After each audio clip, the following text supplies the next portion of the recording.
In the quiet halls of a top-secret genetics laboratory, great men once asked a very important scientific question.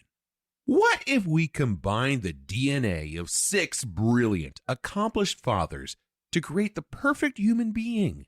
What if that child possessed unmatched intelligence, peak physical condition, moral purity, and the emotional maturity of a golden doodle who just discovered hugs?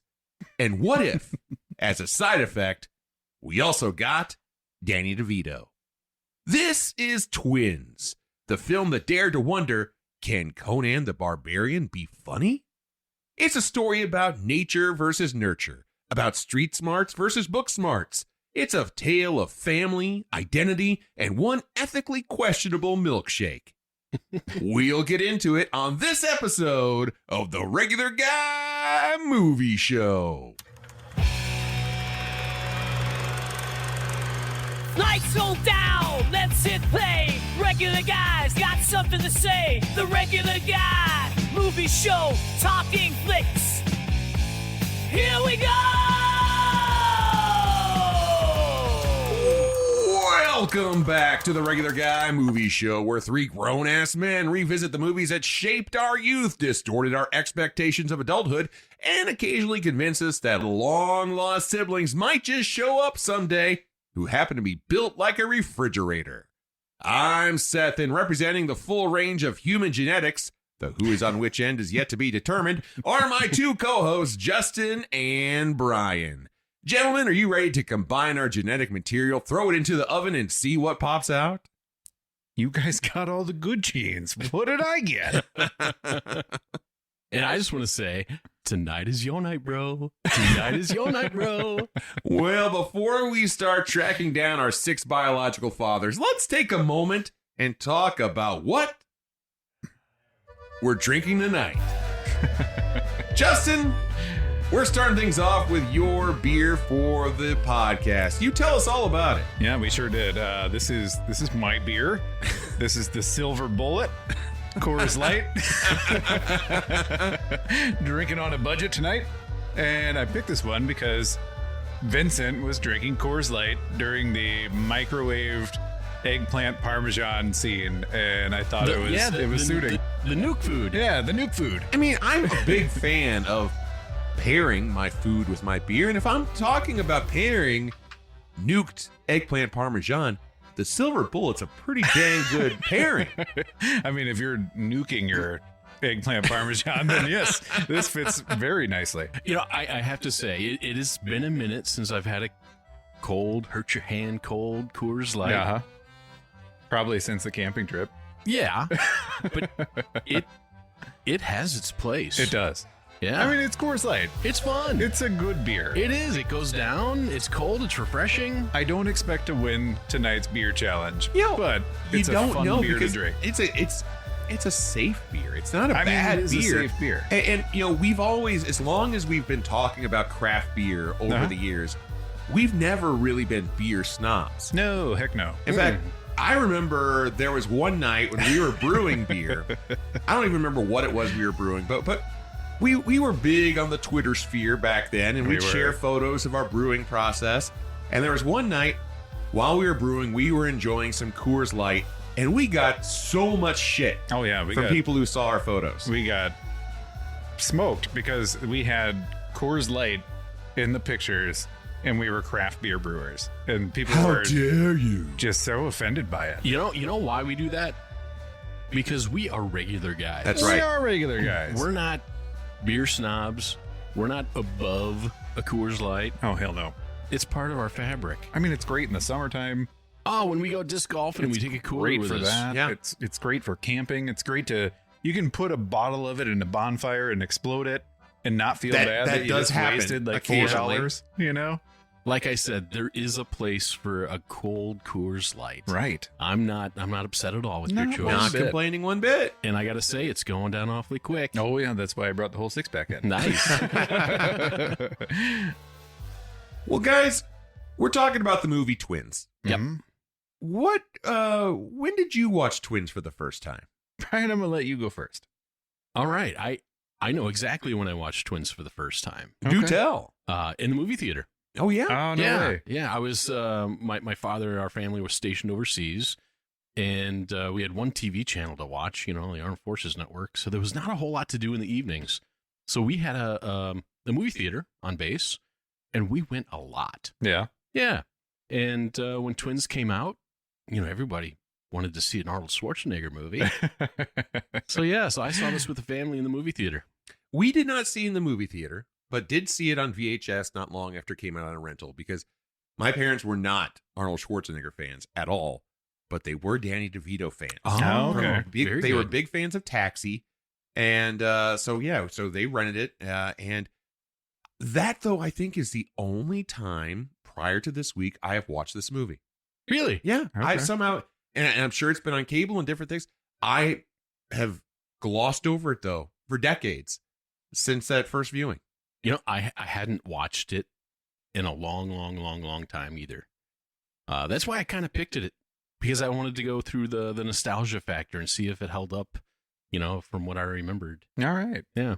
So I feel like we're kind of back at our roots of this show. Oh, yeah? Because I watched this movie for the first time yesterday. Oh, all right. Fresh eyeballs. Now, I thought that I knew a bit about the movie, but quickly found out that I didn't, because I still hung on to the fact, like, how the hell could these guys be twins? Come on, give me a break. You know what I mean? That's whenever I heard about this movie, I'm like, yeah, they're not twins. Come on. Like, this has got, like, I don't know what's going on, but it's got to be something. Right? But yeah. Yeah. I watched it yesterday. Spoiler alert. They're actually twins. They are. Yeah. It's crazy. Mm-hmm. Not identical twins. No. What? No. All right. Well, for anyone who hasn't seen this movie before, it's time for story time with Brian. Brian, tell us a story. You got it. You got it, creepy kids. All right. Twins came out in 1988. Rated PG.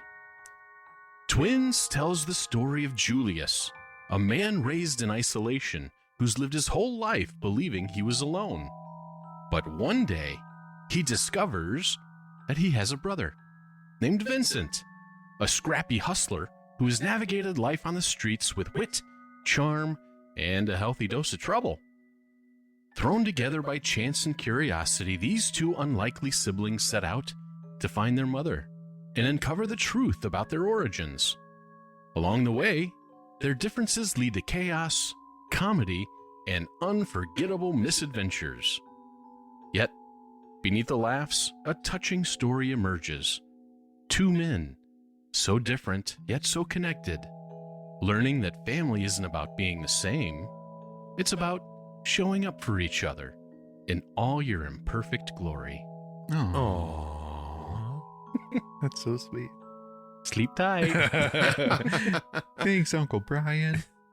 And how did this movie do in the box office? All right, so the budget was around $18 million. The domestic gross in the U.S. was about $112 million, and worldwide it grossed around $216 million. Holy cow. So that's a huge return on investment for the time, more than 10 times its budget worldwide. That's crazy. Fun fact about that $18 million that it took to make it. Uh-huh. Do you know where a lot of that money wasn't spent? I do. Where? Oh, you don't know? Tell This me. is great. So the studio wasn't sure that audiences would buy Arnold Schwarzenegger in a comedy. So instead of big salaries, Arnold, Danny DeVito, and the director took no money up front. No way. Gotten paid entirely on the percentage of profits. That is crazy. What an amazing deal for them. Okay. And Arnold Schwarzenegger will tell you, this is his highest grossing movie. He was paid more for this movie than any other movie he's ever done. He reportedly made over $40 million from this movie alone. Oh my God. In 1988. That is amazing. It is amazing. That's a smart way to go. I tell you, that's betting on yourself. Right. And winning. Huge. Big time. because Twins was the 5th highest grossing movie worldwide of 1988. Any guesses? What else was on the list? Well, in 1988, I was 6. Okay, so what movies came out when you were 6? I have no idea. Rad was not one, Brad is not in the top 10. but I was still watching it. Let me take a couple stabs. Okay. Ferris Bueller's Day Off? No, I don't think that was 88.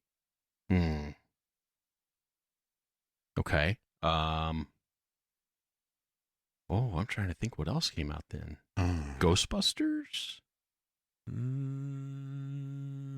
No, not on the list. Oh, I didn't even know if that was 88.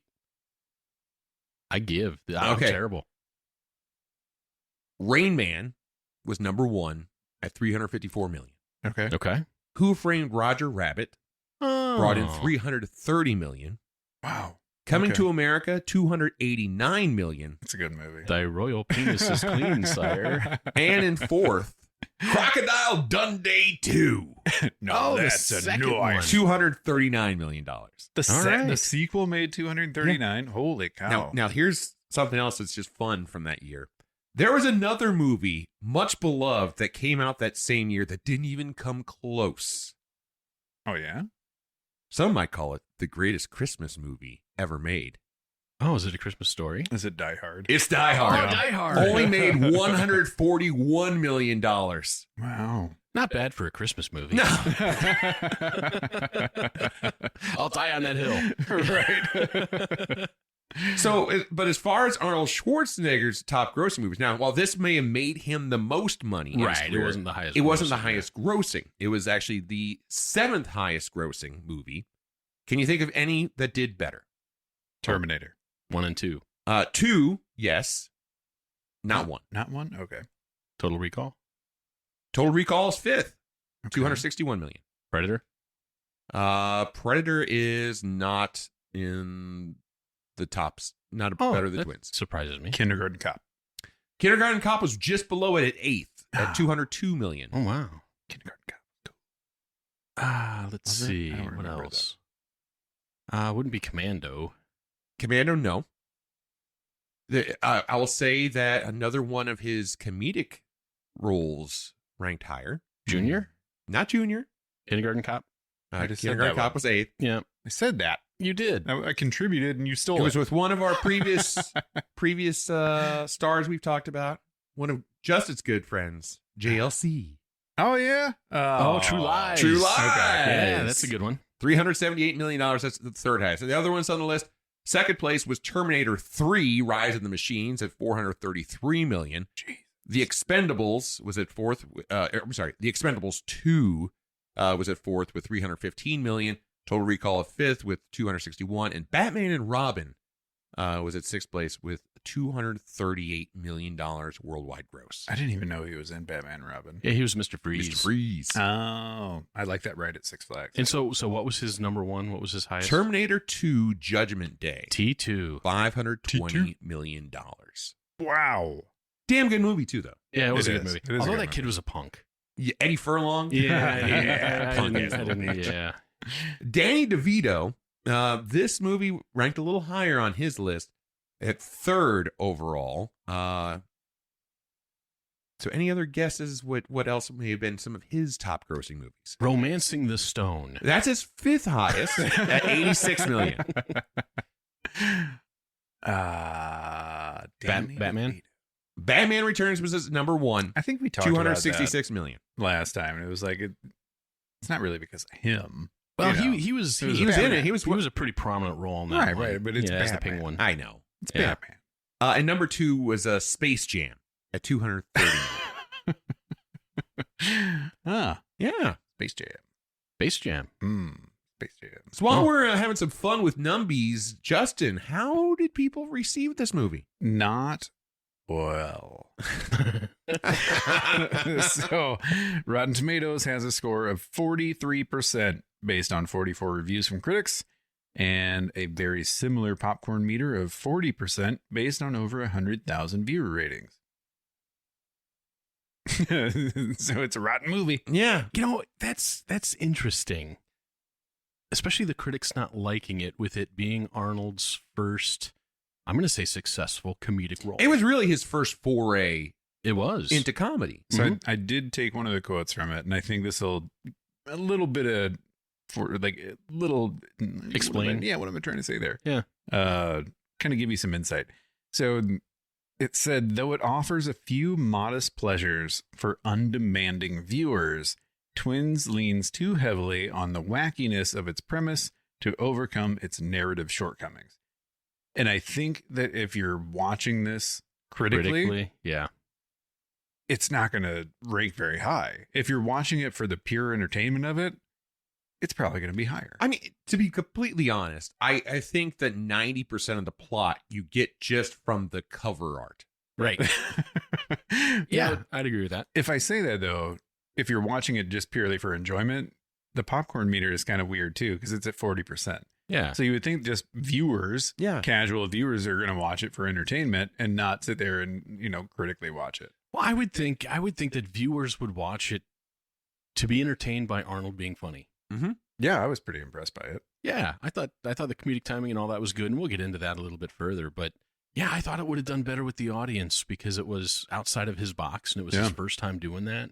I agreed. Yeah. I mean, the only thing I could say is that ultimately the concept is decent, but the plot is thin. Oh, very, yeah. Mm-hmm. But what's there? I don't. That the numbers we're hearing honestly surprise me. I would have thought it would have been higher. Weird. It is weird. We need a new poll. You want to put your poll out there? No. Well, so too much work.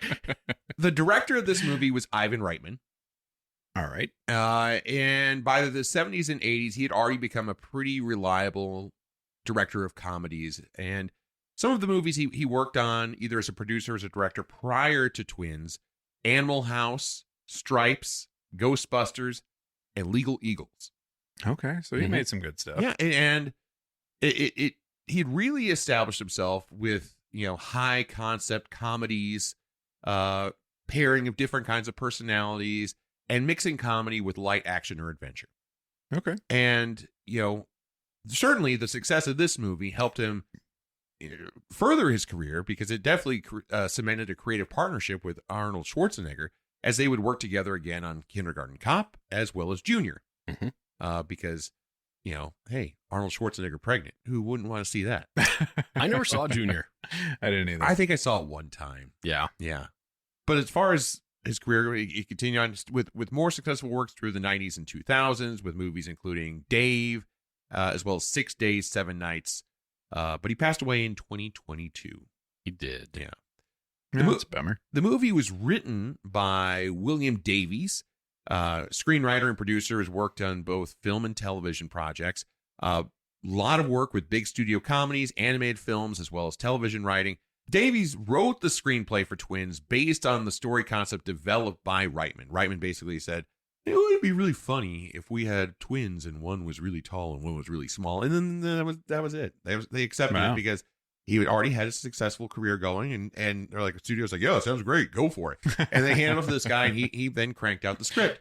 And really leaning on the contrast between our two lead characters, the fish out of water, as well as the emotional themes of family reconciliation.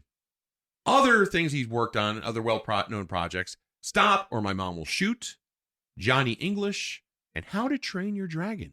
Ah, that's a good movie. Oh, that's one of my daughter's favorites. It's a really good one. Mm-hmm. Have you seen the live action one? Yeah. Oh, yeah. super good. Is it good? Oh, yeah. Oh, it's great. Really good. Mm-hmm. We went and saw that in theaters. Me, the wife, and her son. Yeah, it was great. And how well was it casted? Oh, that so lead good. Looked just like the dude from He did. the animated one. Yeah. Talked like him, acted like it. Yeah. Yeah, it was great. It was crazy. It's a good one. It's amazing what they can do. It is amazing. Well, who's in front of the camera? Oh, I have a handful here. First up is Julius Benedict, played by Arnold Schwarzenegger. Take out the papers and the trash.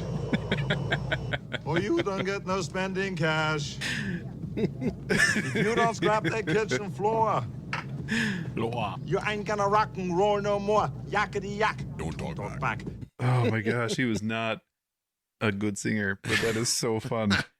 Julius is a genetically engineered superhuman raised on a remote island who believes in logic, manners, and the inherent goodness of humanity, which makes him wildly unprepared for meeting his long-lost twin brother, and society in general. You know, Julius really acts as the moral center of the movie. He does. And his journey is really about discovering everything. Family, the real world, that perfection doesn't necessarily come from genetics. Life outside of books. Hot dogs, pizza, Mhm. you know. He's just a big old sweetie. Heroes, beer, Yeah. All the things. women. Bia. Yeah. I mean, you see him as this giant action star guy, right? And playing this role, I thought, like, even though the accent is so thick and he's not that great of an actor, he did such a good job with this role itself. This is kind of one of the reasons I wish we can know when reviews were made. Okay. Because Right. I can imagine if I was in the 1980s and I was so hardwired into Arnold as the action star. Yeah. And suddenly this movie came out that was him as a comedic actor. I could understand how I might not know how to take it. Yeah. But I think we've had enough Arnold comedy. Oh, yeah. At this point, anyone reviewing this movie now, I would think would be at a different lens. Yeah, it shouldn't be shocking. You know, you bring up a good point because I don't think Rotten Tomatoes was a thing in 1988. No, definitely not. So it was obviously rated much, much later. And I think maybe it got a little slighted because it's an older film. Yeah. You know, the cinematography, the special effects, all that stuff isn't real great. Yeah, the storyline is thin. But yeah, it was not rated at the time because 80s audiences loved it. Yeah. Yeah. I mean, obviously. Right. They spent their money on They it. sure did. Yeah. This is our first time doing an Arnold Schwarzenegger movie. It is. Arnie, welcome to the show. Welcome to the show. Other things you might know him from, some of them we've already talked about or mentioned anyway. Conan the Barbarian, The Terminator, Predator, and Commando. And while this was his first foray into comedy, other comedic films would follow, including Kindergarten Cop, True Lies, and Jingle All the Way. Jingle All the Way. What was the name of the doll they were looking for in Jingle All the Way? Oh. Was it like Robo Man or something? Robo? Oh, I don't remember it. Turbo Man. Turbo Man. Yeah, it was Turbo Man. I don't think I've ever seen that, to be honest. It's pretty fun. It's got, what's his name in Sinbad. it too? Yeah, Sinbad's in it. Ah, Sinbad? Yeah. Well, if he's in it, I'm watching it. But, overall, I think for his first foray into comedy, he did a really good job. Yeah, Well, I agree. He had a lot of help Yeah. because being on screen and sharing scenes with a comedic classic actor like the next gentleman we'll talk about, Danny DeVito, I think that helped him along greatly. But that also could have made the contrast even starker. Like it really could have made having one person being really funny, the other one maybe not being that good at it.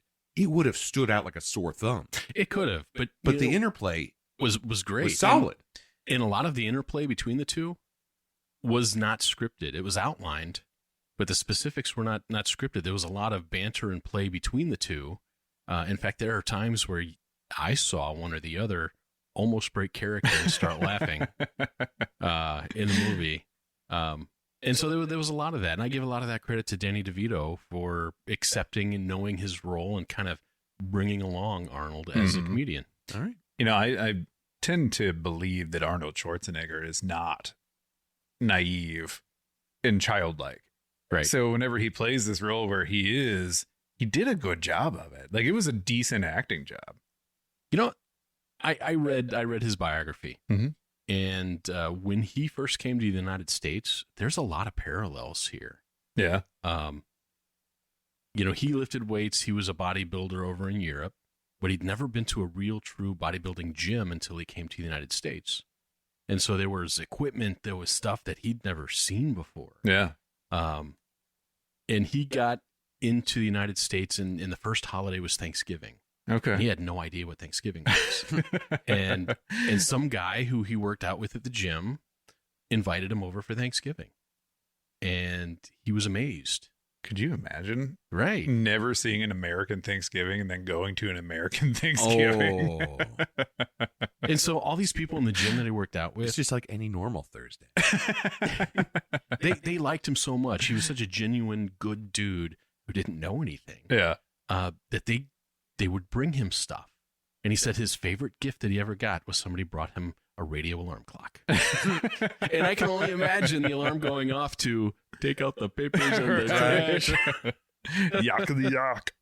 All right, who else we got? All right, next up I have Vincent Benedict, played by Danny DeVito. Okay, I'll be anything you want. Your aunt, your uncle, your sister, your cousin, your brother-in-law, anything, all right?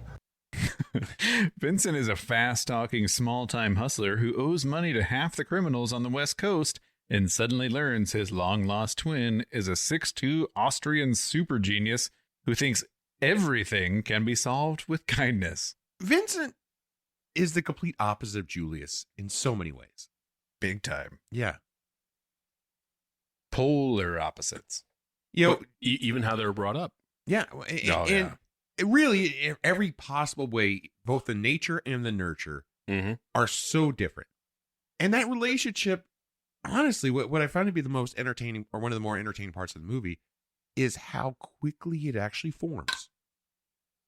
You know, you see Vincent start off very jaded, very rigid, very guarded, but he lowers his barrier and lets Julius in pretty quickly. Yeah. But do you In the think that grand was scheme of genuine, though? Because I think in the beginning he was just like, oh, I'm going to take him for everything. Oh, he's got, definitely. I'm gonna. This guy is a dope, and I'm gonna use him. But I think when we get to we'll talk about it. When we get to the Parmesan scene, Yeah. I think we already start to see the softening. Okay. All right. We see a couple things then, and like you said, we'll get to it. We see the softening. We see them acting similar. And, I think that switch happened when I think Vincent let Julius into his life after he beat the crap out of that guy. Yeah. Yeah. He's like, oh, man. Okay. He's got my back. Yeah, he does. Yeah. Anyways. It really, what it comes down to, the relationship between the two is the emotional core of the movie. And Vincent, despite his smaller stature, more than holds his weight in that relationship. I mean, yeah. He's pretty much the lead for much of the movie in that relationship. And Danny DeVito is just fantastic. Yeah. Like, always, in everything. You know, he's just a ton of fun. And I think it speaks volumes, though, to his professionalism. The fact that we do have what was essentially as a novice to comedy. Yep. Working side by side with a legend in comedy. And it never feels like there's a disparity. Right. Yeah. Yeah. I give Danny a lot of credit for that.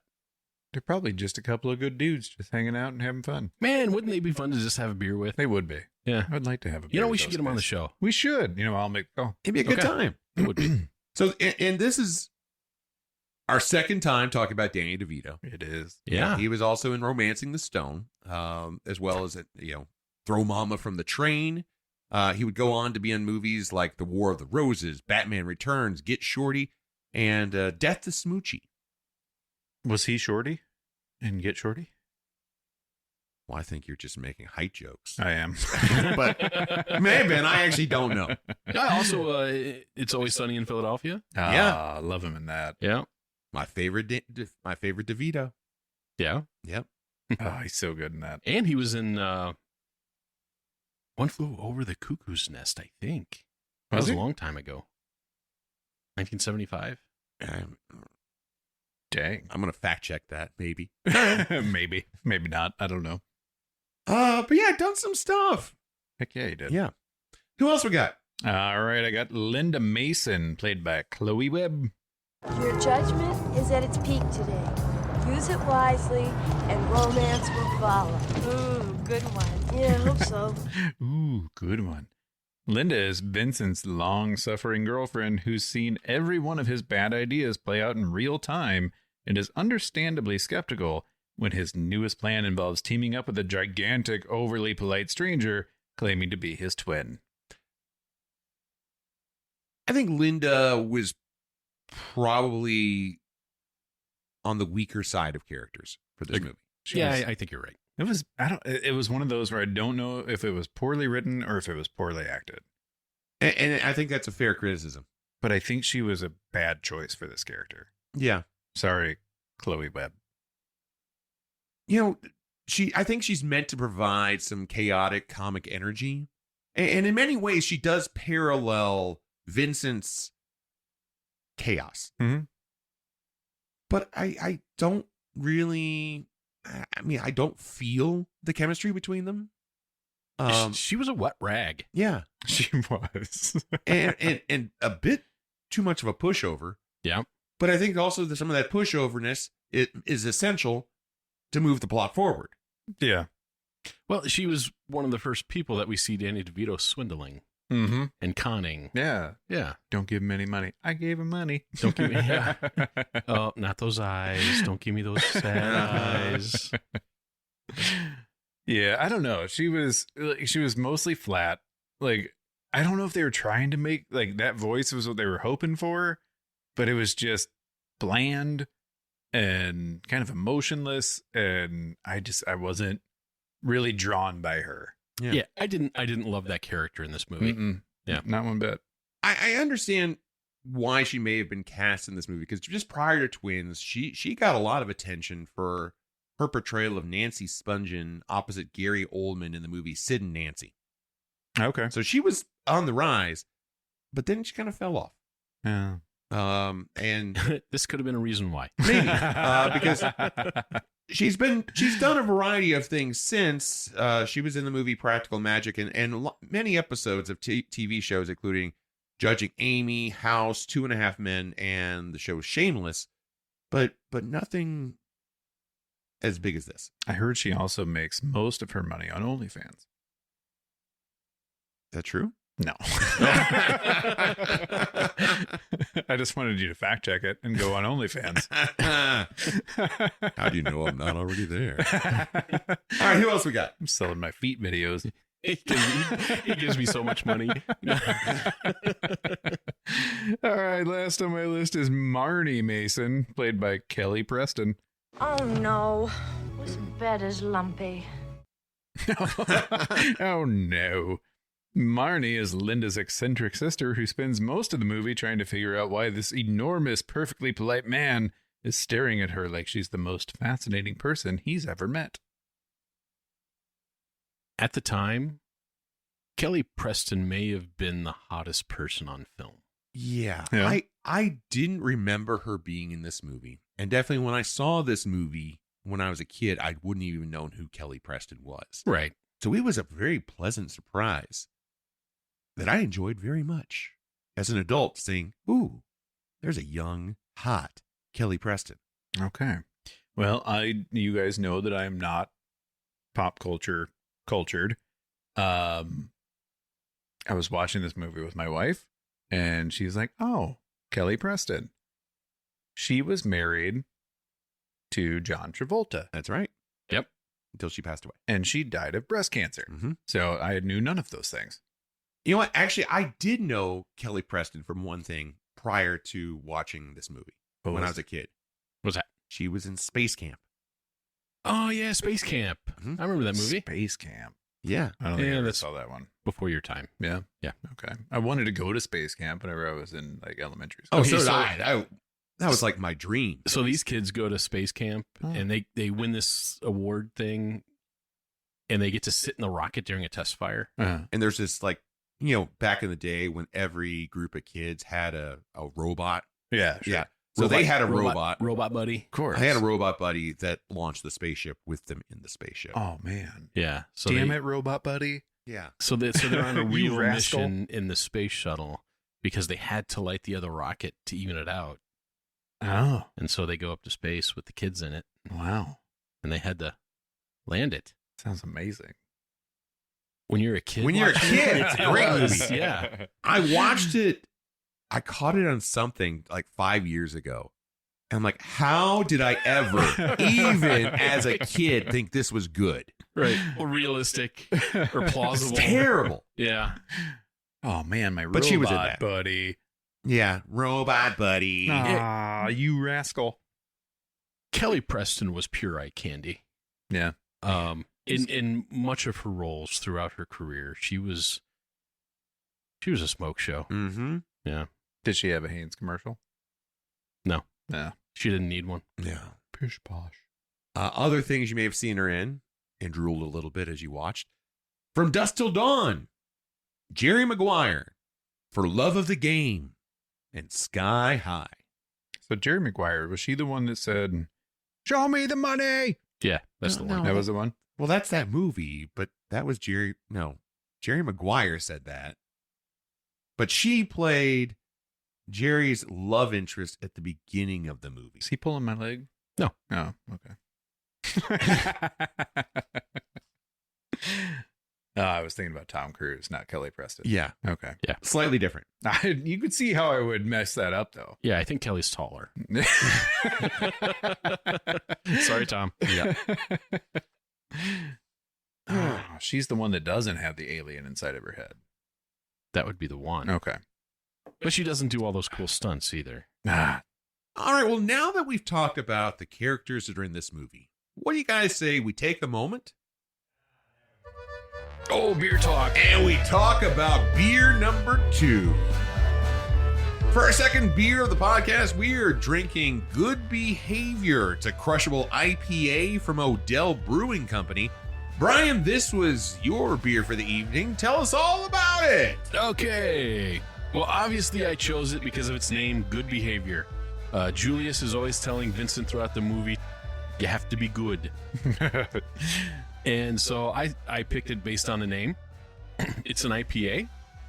I just took my first taste, and it reminds me of a hoppy seltzer. Yep. I was going to say, is yours a little, like, overcarbed? Yeah, it's a little I don't overcarb. know if I'd say it's over carb, but it's definitely higher on the carb than what I would normally like. It kind of And it's- burns my tongue a bit. It's a little sparkly in the tongue. And it's okay. So it's a crushable IPA. It's supposed to be like uber sessionable. 4% ABV. Yeah. 4%, and it 110 it's- calories per can. It's damn near a health food. You're drinking a carrot. Woo! It is exceptionally thin. It is. I get a little bit of the hop. I don't get a whole lot of beer. Yeah, not really. And the carb, Yeah, it's a No. little much. It Yeah. is a little much. Yeah. it's not bad. Oh no, I suck again. You know, I will finish it. Yeah. But I'm not buying this again. I wouldn't buy it. No, I wouldn't. But it's not terrible. I don't know. I mean, lawn mowing beer. It's more like lawn mowing seltzer. Yeah. Yeah. It's All good things in balance. Is We it? set out to create an IPA that's both sessionable and bursting with hop flavor.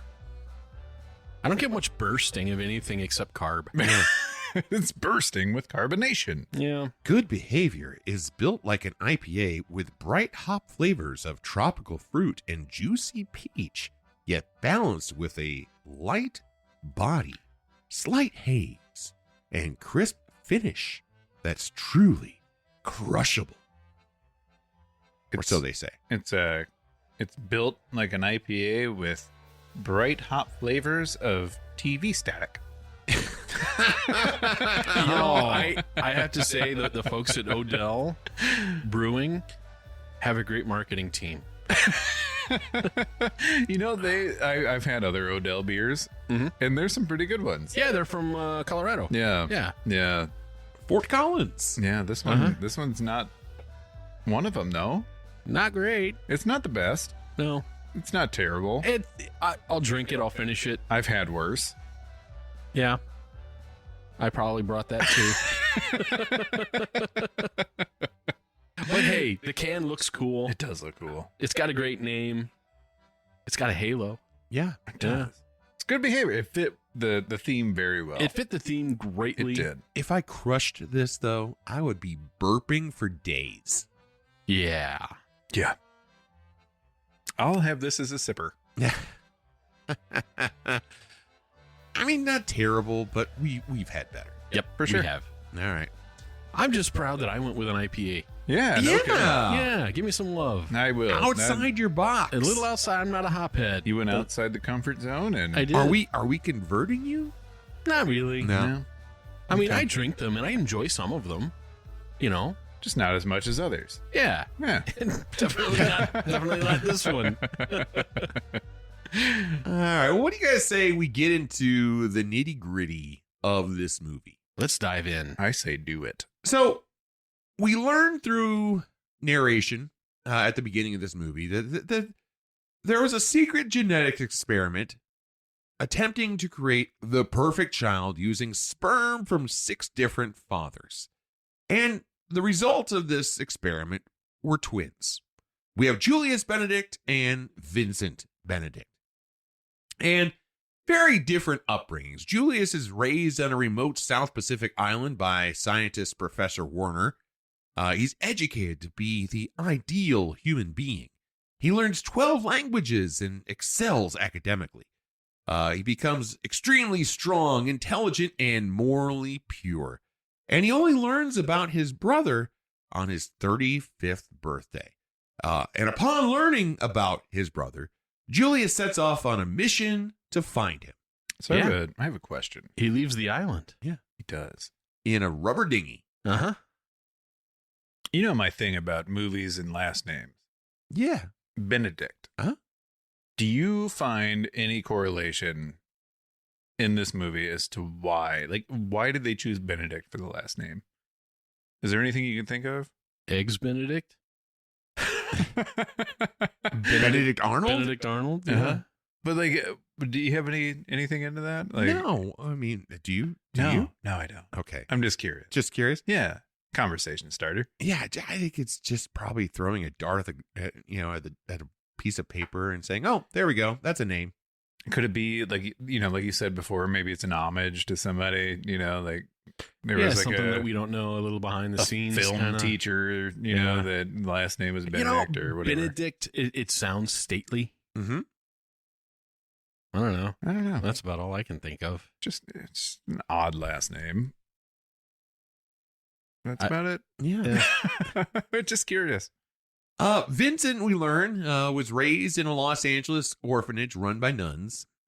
He's grown up to become a small-time criminal involved in shady deals and car theft. And he owes $20,000 to the Klein brothers, who are dangerous loan sharks. And unfortunately, he eventually gets arrested over unpaid parking tickets. Yep. Okay, so when Julius leaves the island in the dinghy, Yeah. I loved the wide shot of him in the dinghy rowing, Uh-huh. and it looks like the dinghy is powered by a motor because he's rowing so hard. It had a wake. I chuckled out loud at that. I thought that was hilarious. Just an example showing how exuberantly physically fit he was, and with it being Arnold Schwarzenegger and how he's built, and he is such a physical specimen. That tickled me. I thought that was funny. That was funny. Yeah. There is a hole here in the movie for me, because why does he go to this island? I know the professor takes him there for some reason, but feels like why? Oh, because that's not where he was born, right? No. Okay. Because No. there was like a secret. He was born in Santa Fe, New Mexico? Los Alamos. Los Alamos. Right, yeah. right. Yeah, why was he on an island? He was probably taken away, secluded, removed from everything, and So there was like no influence or whatnot? yeah. Okay. Yeah, but basically he's been raised on this island since the time he was a baby by this weird ass scientist who fed him tons of books and taught him lots of knowledge, but he's had no interaction with The world. Yeah. Yeah. Yeah. no practical experience. Okay, so there's more than one plot hole already. The other one being, how is he the son of 6 different men? But they don't get into the science of it. Okay, We do get a glimpse of this giant pumping machine that sure looks like something's being jerked off. Yeah. And apparently somehow that results in some form of sperm cocktail. But it only takes one sperm cell. I Maybe they combined the cells into a supercell. I don't know. I don't know the science behind what they did. See, I would think it would make more sense if they had like a cannon that fired sperm into each other to where they would become one sperm. Oh, like a super collider. Like exactly, like the Hadron Super Collider, Right. in CERN. But instead, this is just a pumping machine in Los Alamos. You think a place where they fucked around with nuclear bombs, they could come up with something fancier than just a giant jerk-off machine. I need to go visit that. Can I get a towel, please? What's going on over there? Clean up aisle 3. Do you need a volunteer? Anyway, Julius, he makes his way to Los Angeles to find Vincent. And once he's there, he enjoys ice cream, hot dogs, pizza. A gyro? Yeah, and is generally overwhelmed by everything he sees. Yeah, I mean it's LA too, so it's Right. not like he just like walked into like middle of nowhere Kansas. You know, this is LA. I imagine that'd be pretty overwhelming for anybody. It's LA. LA. They have the best tacos in LA. If you haven't had tacos from LA, you haven't had tacos. And then he finds himself in front of that adult shop. Yep. Do women really wear these? And the guy says, if you're lucky, they do. Right. and I love this scene because he's standing talking to this guy who's like waves to his buddy who's on a motorcycle who comes riding up to steal His suitcase. out of his hand. And this guy on the motorcycle grabs his suitcase, and instead of taking the suitcase, he comes flying off the motorcycle, lands flat on his back, and Julius is completely apologetic about it. Like, oh, I'm so sorry. Yeah, he was upset about it. Yeah. He hurt the guy. I did nothing. I did Pavement nothing. was his enemy. The pavement was his enemy. Maybe you could consider wearing a helmet. But anyway, Julius makes his way to the orphanage that Vincent grew up in. And while he's there, has some interaction with I guess the head nun of the nunnery. Yeah. Who I recognized. Oh yeah, where from? I have no idea. Okay, good story. Odd. Contents of his files are missing. That is Vince? He looks so happy. He should. Sister Maria, his biology teacher. Oh, I always liked biology. So did Vincent. He disgraced Sister Maria, who had to leave the order. Then he stole all the money from the library fund and ran away. So whenever I heard this, I'm like, whoa. Did she just gloss over the fact that he fucked a nun? And it comes back later. And then, yeah, it does come back Yeah. later, but I'm like, wait, what? Uh-huh. And also, At 12 years old. At 12 years old. there was another part where he started the one fire that they ever had at the orphanage. But this, different times have different morality when it comes to humor. Right. Yes, because my wife and my daughter have been going back and watching Dawson's Creek. Oh my. Oh boy. And in the first seasons of Dawson's Creek, there's a whole plot line about how a 15-year-old boy bangs his teacher. Yeah. How did that fly in the 90s? I guess. Well, and see, they almost kind of romanticized it too. They did. It wasn't like Not that I sat around and watched lots of Dawson's Creek, but it seemed like they were. But it wasn't like don't do this. Yeah. Like there was like no consequence to it either. It's just like, oh yeah, I'm just banging my teachers. No big deal. Yeah. Okay. So let's all bang our teachers at 15. And so I guess, and then 10 years prior to this, we're just making jokes about 12-year-olds fucking nuns. Well, apparently she was willing. Well, it adds to the backstory of Vincent being kind of a con guy. Yep. Being a smooth talker. I mean, because if you can bag a nun, Right. Uh, You can pretty much talk your way into anything. exactly. It's like playing at Carnegie Hall. Yeah. Right? Yeah. Anyway, the nun in charge, the head nun, basically tells Julius, if you're looking for Vincent, you should probably look in jail, because that's where he'll be. Good call. Ah, there it is. Yep. Thanks, good behavior. That's not good behavior. Where's your manners? But I must find my brother. You know where he might be. Jail. A man of his character can only be in jail. You're full of goodness, Julius. I pray you never find him. Lo and behold, sure enough, that's where Vincent is. Yeah, In he's jail. there. Yeah. I mean, she called it. Yep, he's there because of his unpaid parking tickets. Once again, another movie where those unpaid parking tickets really bite you in the ass. Right. Growing up, I thought as an adult, unpaid parking tickets would be a bigger issue. Right, for sure. Yeah. Yeah, they're not. No. Mm-mm. No. When I was in college, I had a number of unpaid parking tickets, and they tried holding my diploma. Right. You can't Yeah. graduate until you have that rectified. Well, I graduated, but they just wouldn't give me the piece of paper that said I graduated. Interesting. I got a bunch of parking tickets at SIUE, but I didn't go there, so it didn't matter. Who cares? Who cares? What are you going to do now? Make graduate from the school I don't go to? Uh-oh. They know now. Oh, shit. They know where you are. Son of a bitch. That's probably going to be like $30. Interest charges. Oh, shit. Yeah. 50. Ah.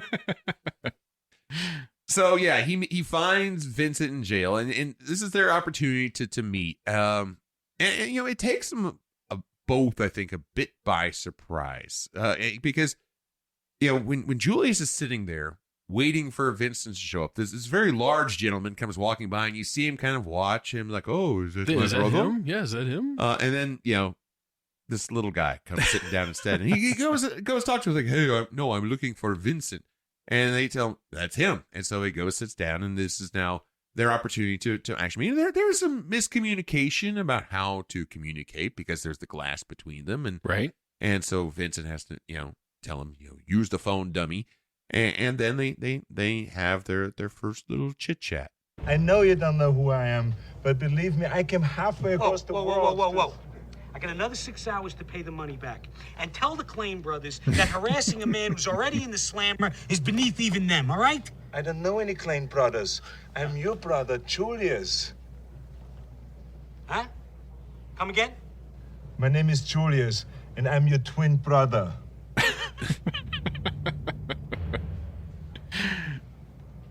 Oh, obviously. The moment I sat down, I thought I was looking into a mirror. We are not identical twins. See? Oh, no? No. Well, I Told wouldn't ya. be too sure. I don't lie. I am your brother, and you must let me help you get out of here. You want to help me get out? Yes, right now. Well, money talks and bullshit walks. How can bullshit walk? So I really liked this scene. I liked the interaction between Danny DeVito and Arnold Schwarzenegger. I thought it was great. Yeah. Whenever Arnold Schwarzenegger's sitting there, or I guess I should call him Vincent. When Vincent's sitting there, or no, I'm sorry, Julius is sitting there and he's like talking and like giving his whole spiel and he can't hear a word he's saying. And Vincent's on the other side just like, oh yeah, I totally get it. I can hear everything you're saying. And he was like mouthing along with him. Mm-hmm. And it was just so funny. Danny DeVito just cracks me up. He kills me. I like him a lot. But Julius ends up bailing Vincent out of jail. Mm-hmm. And then also pays to get his car out of the impound lot. Vincent, once he's in his car, he's like, see ya, sucker, and leaves Julius behind. Mm-hmm. Mm-hmm. Yeah, he got what he wanted out of jail. Yeah. That's all he wanted to do. See ya. Yep. What won't be you? Julius tracks Vincent down, though, at his place of work, where Morris Klain is, he's about ready to beat the snot out of Vincent over the debt that he owes. Right. He came to get his money. Yep. And Julius easily defeats Morris. You have no respect for logic. But he's got an axe. And I have no respect for those with no respect for logic. You're a very stupid person. You tell your brother He messes with me, he messes with my whole family. Now, did you notice that whenever this guy came, like when Danny DeVito's at his office, right? It's Vincent, and then it's got like a bunch of different sports things, agent, all this stuff. Yeah. And also on there, it was like bookie, sports agent, blah, blah, blah, blah, blah. Wholesale patio furniture. Jack of all trades. I caught that and I was like, man, that's really funny that somebody threw that in there, and it was funny. So what was this introduces us to a phrase that Julius says throughout the whole movie during conflict. What is it? The first rule of a crisis situation, or the first rule of negotiation? I don't remember what he said. the first rule of a crisis situation. Yeah, because it comes up again and again. Yeah, it's kind of a theme. Yeah, it is. Yeah, it sure is. Vincent, well, he's a bit of a near-do-well.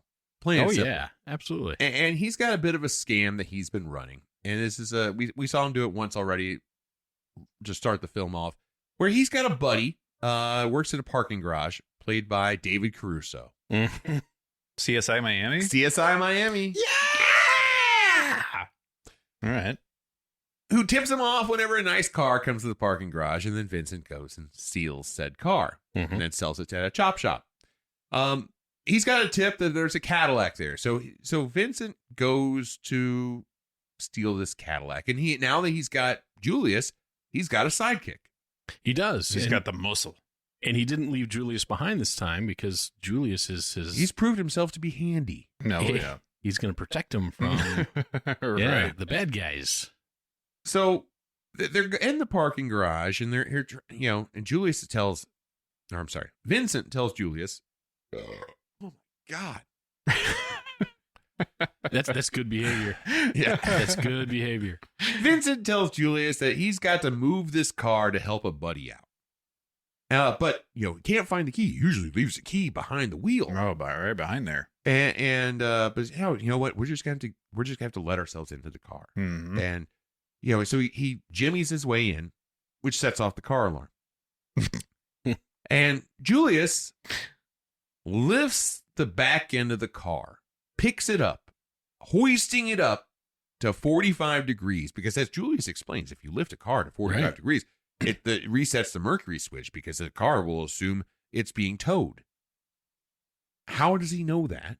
I don't know. Oh, he read it in the book. He read it in the book. He's reading Cadillac instruction manuals in the island in Fiji. I mean, it could just be all cars. Maybe. Why would he need to know that? I never knew if that was a real thing or not. I don't know either. I don't know. Well, we need to go start just lifting the back end of cars 45 degrees and find out. Who's got an alarm on their car? I think we all probably do. I don't think I Who do. wants to lift the back end of a car 45 degrees? I could do it. Could you? No. Let's Your spine will shoot out of your ass. Oh, yeah. Yeah. I don't even think it would make it that far. Like, my back would just give out. And I'd just be laying on the ground. So now they've got the Cadillac, and so Vincent is driving the Cadillac, and Julius is driving Vincent's car, which I believe is a Mustang convertible. Yeah, the 5.0, 5.0, yeah. baby. 5.0. A little fox body. My yeah. dad had one of those. Nice. It was red also. I like that body style. Yeah, it's cool. It's less ostentatious than the classic one. Yeah. Mm-hmm. I also liked so there was a scene like whenever Julius got in the car with Vincent now puts on a driving hat, like it's his ball cap. And I thought it was real funny that whenever Julius started driving Vincent's car, He put on the he cap. also put on that hat. Like it was just like he just assumed that's what you do when you drive a car. Like, sweet. Well, and Here's a on the way driving to the hat. parking garage, Julius finds out he's going to have to drive this car. Uh-huh. And so he's like, he speed reads the instruction the owner's Right. manual. Which doesn't tell you how to drive. No. No, not one bit. And as they leave, Julius is driving the Mustang with mixed results. Uh-huh.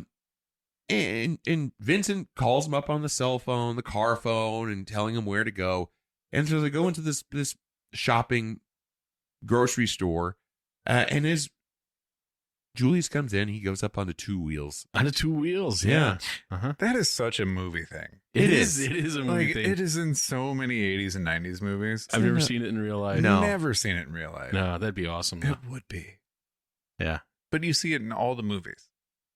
And so 80s movies anyway.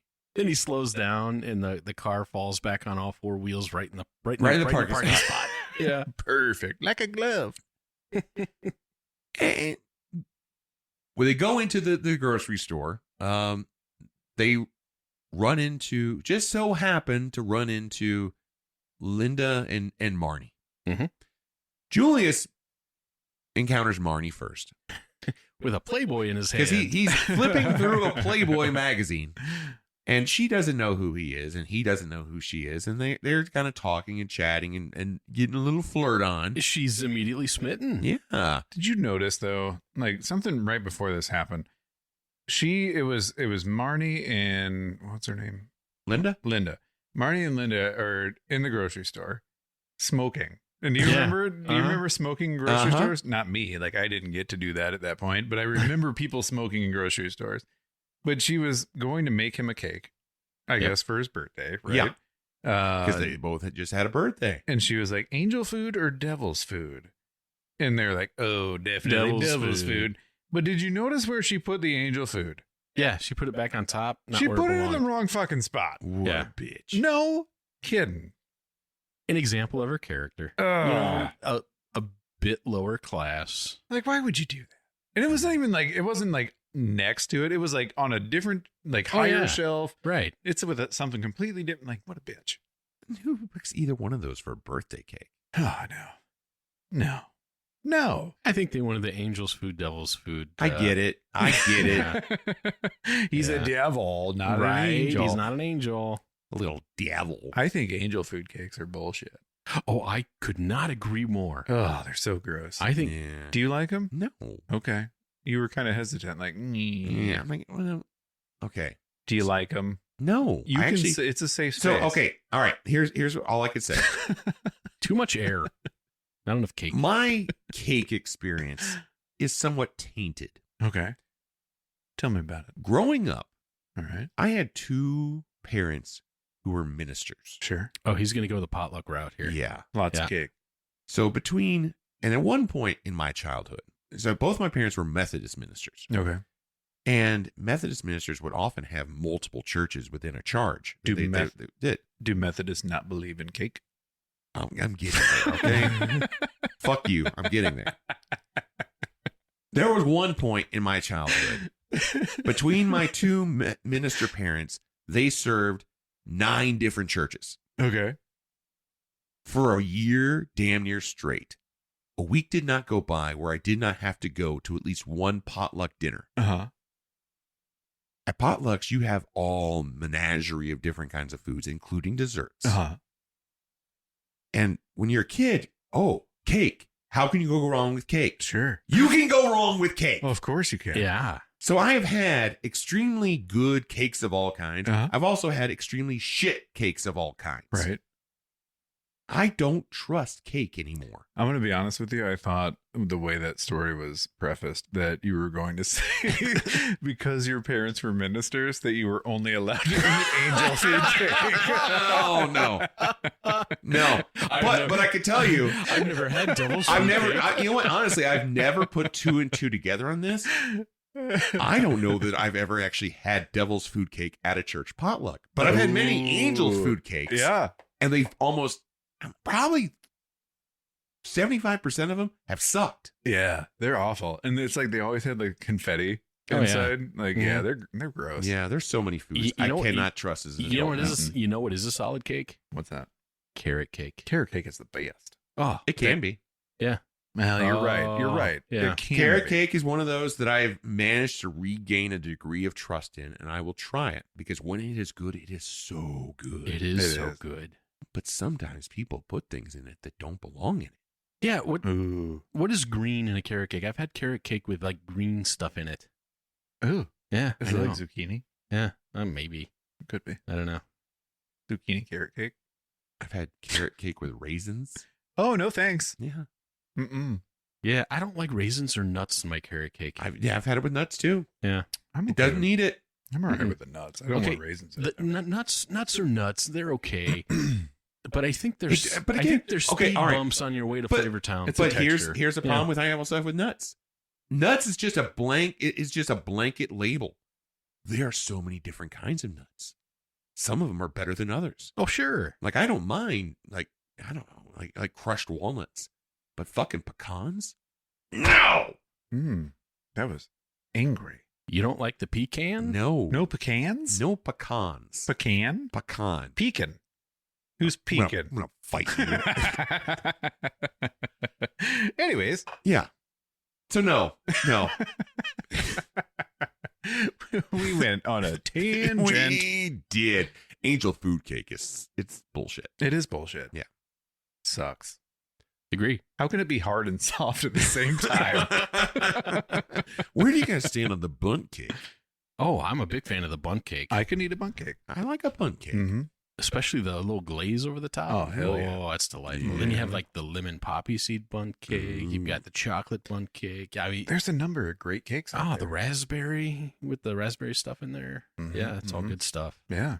Yeah, but none of those are birthday cake. No. You could make them a birthday cake. You could say... But why? Because, okay, so here's... my wife really likes pineapple upside down cake. Okay. Mm-hmm. And when I make it in a bundt pan instead of a layered cake, right? Or like the flat one and flip it over or whatnot. And it's really cool because you mix all the things in the bottom. Yeah. And when you flip it over, it just goos out all over it. Nice. And it's fantastic. And it's real pretty because you also cut the pineapples in halves. Right. Ooh. And when you stick them in there, when it comes out, it's like, it's real cool the way it bakes into it. You're a regular Betty Crocker. I am. Yeah, good for you. I stole it from YouTube. Nice. Yeah, I learned things from YouTube. What hasn't been stolen from YouTube? I mean, people stole stuff to put it on YouTube. Mm. But yeah, it looks really cool. All right. But you can do anything in a bundt pan. Yeah. Yeah. Anything? Anything. Oh, my. Oh, you only imagine the things I've done in a bundt pan. Questionable milkshake. It's the last time I eat Justin's cake. Anywho, let's talk about the movie. Yep. So, they're in the grocery store. Probably a good idea. Yeah. Vincent introduces Julius to his girlfriend, Linda, and introduces him formally to Marnie. And so now everybody knows each other. And it's all cute and flirty and so on and so forth. Yeah. Mm-hmm. Back at Vincent's house, as they're walking in, the twins continue the discussion regarding the Mason sisters. Linda is your girlfriend, isn't she? Yeah, kind of. Kind of. Is Marnie your girlfriend too? Marnie? Marnie hates my guts. She kind of likes you, though. Me? Yeah, But she hardly knows me. that's the best way. You see, women love men who are mysterious and devious. Keeps them on their toes. It excites them, you know what I mean? No. You do like women. Very much so. And they're strange and sensitive. They have compassion. Uh-oh. Have the highest respect for women.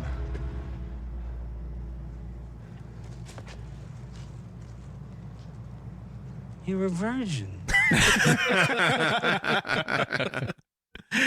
It's great. Yeah. Once they're inside the house, unexpected similarities start to crop up between the two brothers. One, Vincent has a cat, which he just so happened to name Julius. Yeah. Mm-hmm. They unwittingly mirror each other's actions while they're getting ready to eat. They even know the same through the lips over the gums rhyme. They do. And the brothers really seem to be hitting it off. They're bonding over microwaved eggplant parmesan, Nuked food. and I Coors love- Light. He says, I love nuke food. Now, I did think it was funny that Vincent had the Coors Light. And Julius had milk. Yeah, I thought that was great. They were the same on every other thing. Like the way they turned their plate, the way they blew on their food, like everything was the same, but they had milk and beer. That was the only difference. Julius, over dinner, he's filling Vincent in on their shared family history, but Vincent at this point still is a bit skeptical about the whole tale. One of our fathers was a famous football player, Yes. and another one was a physicist at MIT. Yes. He won the Nobel Prize. Naturally. Now, all of our dads were these big shots. And Mom was like Coors Light. Superwoman. But she didn't survive the delivery. And I was sent to an orphanage while you were raised on a tropical paradise by a scientist who you do research for, but who doesn't actually pay you because you don't need money. Did I leave anything out? I think it's important we try to find our fathers. Oh, you mean the geniuses who contributed to the sperm milkshake? I'm so immature about all this. Look, Julius, do you know how many times I've heard stories like this? It's every orphan's fantasy. My real mom and dad were rich and beautiful. But there was a mix-up in the hospital, and I got switched with another baby. But one day, there's gonna be a knock at the door, and there they'll be, with open arms, crying, "My darling, my treasure. We didn't know. How can we make it up to you?" Let me tell you something for your own good, Julius. It's a crock. He's not wrong. No. He's not. Nope. And the whole thing is a crock. Yeah. All of it. Everything they've been told is a crock. And this just really sets the scene for, like you said earlier in the intro, the nature versus nurture. Mm-hmm. You know, Man. Oh, yeah, for sure. it's not so much what your genetic makeup is, it's the experience that molded you. Right. I mean, technically, they're the exact same genetic makeup, right? I mean, Well, no, they're in not no, identical, no. so it's not theory. exact, but they would share a lot of similarities. I mean, they're all well, I guess they supposedly separated the good from the bad. Like, you shouldn't have any bad, right? Oh my goodness, good behavior. If you have all these like prime specimens, you shouldn't have any bad. No. And then how could you? You're dominant and recessive traits. How could you ever separate those? You're getting into the science that So- I don't really probably so- need to get into. How they did that is something called Movie. Anywho, yeah, so Vincent's really taking issue with the story that Julius is telling, and Vincent reveals that he stole a document from the orphanage proving that their mother is actually alive. But Vincent refuses to find her because, as far as he's concerned, she's a slut and she abandoned him. While they're having this discussion, the Klein brothers give him a ring. And they let Vincent know they still want their money. And Vincent's like, fuck you. Right. Too bad. And then they shoot out their front window. Yeah. They kind of blew it up. It really was. It wasn't clear what happened. Uh-huh. I assume they just shot it out with like a shotgun. But it did seem like there's may have been a bit of an explosion. I mean, it kind of looked like they shot a cannon into it.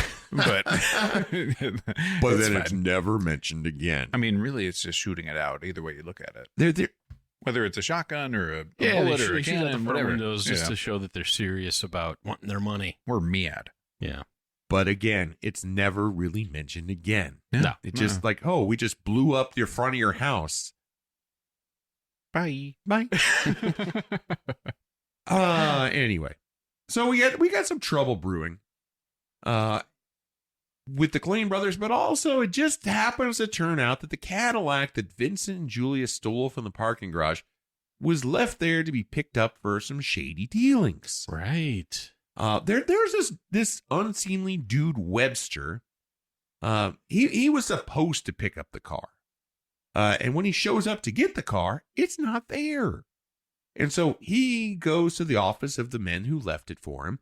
And they claim that the goods were left in the trunk in instruction with the cassette. But Webster's like, and he just shoots the two because they saw his face. I really liked the character Webster and how nonchalant and cold-blooded he was. Oh yeah, he was cool. So I'm torn on Webster. Yeah? Because I think, in parts, I thought he was methodical and cold. And I appreciated it. Uh-huh. But then other parts, I thought he was completely bumbling. And not that good. Especially at the end of the movie. And actually, I wonder whether this part of this plot line, because sometimes it feels like, honestly, this plot line was just kind of crammed in and it's completely like tangential. Yeah. Almost like it came from a different movie entirely. Yeah. Yeah, I kind of get that too. And really, given how little this plot, his character in the plot intersects with the main plot, I kind of almost wonder whether this was a in production add-in. Oh, I bet it was. Maybe they were just like, this movie's not as exciting as we thought it was going to be. And it could have been. The thing studio could have been watching the dailies and said, yeah, you know what? There's something missing. We need a villain. Right. And I think, because this feels somewhat contrived, and I think you could honestly have because really, they have scenes that we'll get to at the end of the movie. Mm-hmm. But they could have honestly, even like the road trip they're about to go on, I think all that could have already been planned. But the impetus for the road trip, they could have easily added in with a second shoot. Right. To make it make sense. You think initially that the villains of the movie are the people that Vincent owes money to. Yeah. Right. Or the nefarious scientists that made the sperm cocktail. Sure, that and then separate them at birth. Yeah. Right. And so to introduce yet another villainous storyline. Right. So now we have 3. Yeah. Yeah. It was a lot to kind of keep track of. You needed a bingo card. Yeah. Some kind of scorecard of who was who. Is that just like this is just, were they trying to do too much? I think they were doing more than what they needed to do, but I think also the problem is, and I don't know whether this is a problem or a result. The plot is kind of thin. So they really operated. The premise is the punchline for this movie. Well, I would say that's probably the people who green lighted this movie's fault by just saying it'd be funny if we had a tall guy and a short guy and they were twins. Yeah. And they're like, yeah, run with it. Run with it. It's almost like they decided, okay, we need to come up with the reason why they would go to New Mexico. Yeah. Well, let's see. New Mexico's on the way to Houston from L.A. We could do that.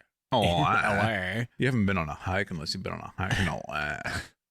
So to me, it's almost like they put it in there because they needed an excuse, an easy excuse. And it didn't, like you said, it didn't really fit. Yeah. You have enough contrarians. You don't have to add in Webster with his silenced pistol shooting people. Right. Yeah. That really made it a darker tone. I mean, he was cold-blooded. He was calculated. I thought it was kind of neat, but yeah, I mean, he was kind of. I do think there were parts where I agree with you. Mm-hmm. This part in particular, I kind of actually found there was a dry, sick, twisted humor. Right. And I thought this was going to be a better character based upon this one scene of him offing the 2 dudes in the office. Yeah.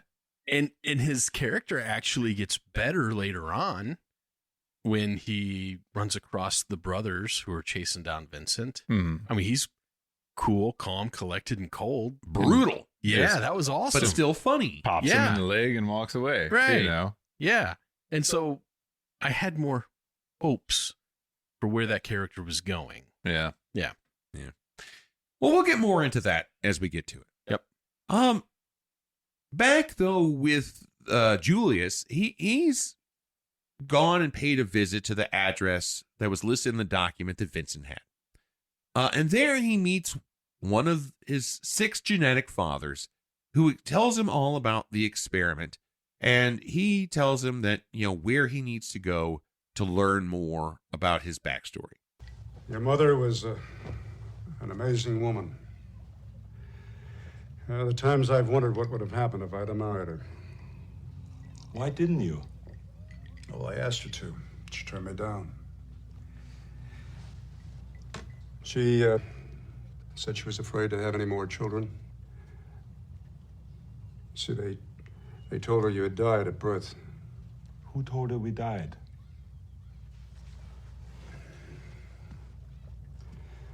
Mitchell Traven, the guy with the clipboard. He supervised the experiment for the government.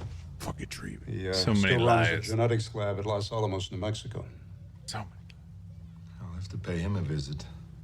Yeah, watch out for him. He's kind of a dickhead. I know what I mean. Dickhead? No, I don't. But I'm learning.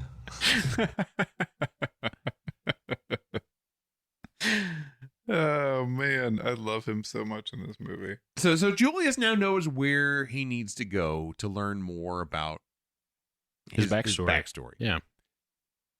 Vincent is driving around town in the Cadillac, and he happens to pop in the tape into the cassette deck. And on the tape, he hears a voice that basically is telling Mr. Webster, who was supposed to have picked up the car, that there's goods in the trunk that he needs to take to Beetroot McKinley, and has the phone number to call Mr. Beetroot McKinley. Vincent gives Beetroot McKinley, what a dumb name, Yeah. a call. Beetroot. And learns from Beetroot that if he delivers to the car to Houston, he's up for a pretty decent payday. $5 million! $5 million! $5 million! $5 million! $5 million! $5 million! $5 million! Did you guys catch how much he was going to make? Because I don't think I caught it. I think it was $5 million. $5 million? I was torn between like 3 and 7 million. I couldn't tell. If you kind of average that out, it gives us a 5. About 5? 5? Yeah, 5? Okay, $5 million. Yep. That's a nice payday. That's a heck of a For payday. driving a Cadillac from LA to Houston. To Houston. So Vincent is in a rush. He's loading up the car, wants to head to Houston. Julius shows up and he's like, no, we need to go to New Mexico. Why am I even trying that? I can't do that. I feel terrible even attempting it.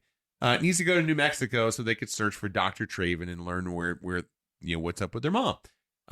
Julius says that New Mexico is on the way, and Vincent eventually agrees and says that they can go together. But while Julius is in the house packing his bag, Vincent hops in the car and starts to back out the driveway because he's going to blow him off and leave him behind. Like he did once before. Yep. Mm-hmm. But just as he's ready to pull out, he stopped at the last second when Linda and Marnie pull into the driveway to deliver him a birthday cake. Birthday cake, devil's food. And Marnie has also baked something special just for Julius. She's made him a tray of cookies. She did. And so she goes in to give them to him personally. And he's so excited because he can't wait to toss the cookies. Right. Yes. That's actually what he said. I'm excited. I can't wait to toss your cookies. I can't wait to toss them. Yeah. And Marnie catches Julius just as he's getting out of the shower. And man, those CFMs she's throwing him may have been deadly. Yeah, no doubt.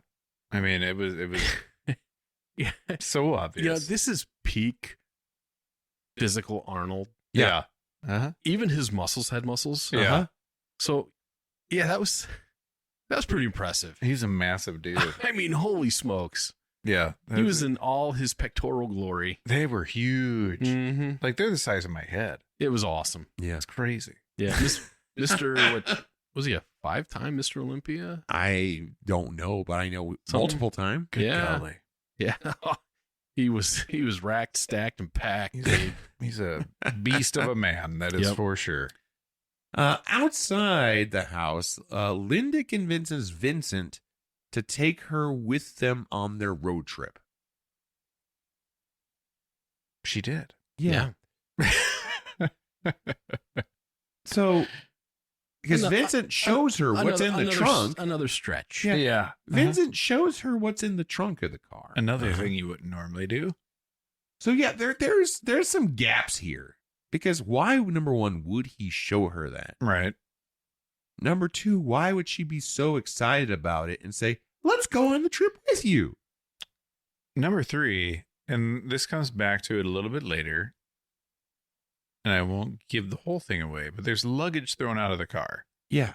At them by Vincent. Where did their luggage come from?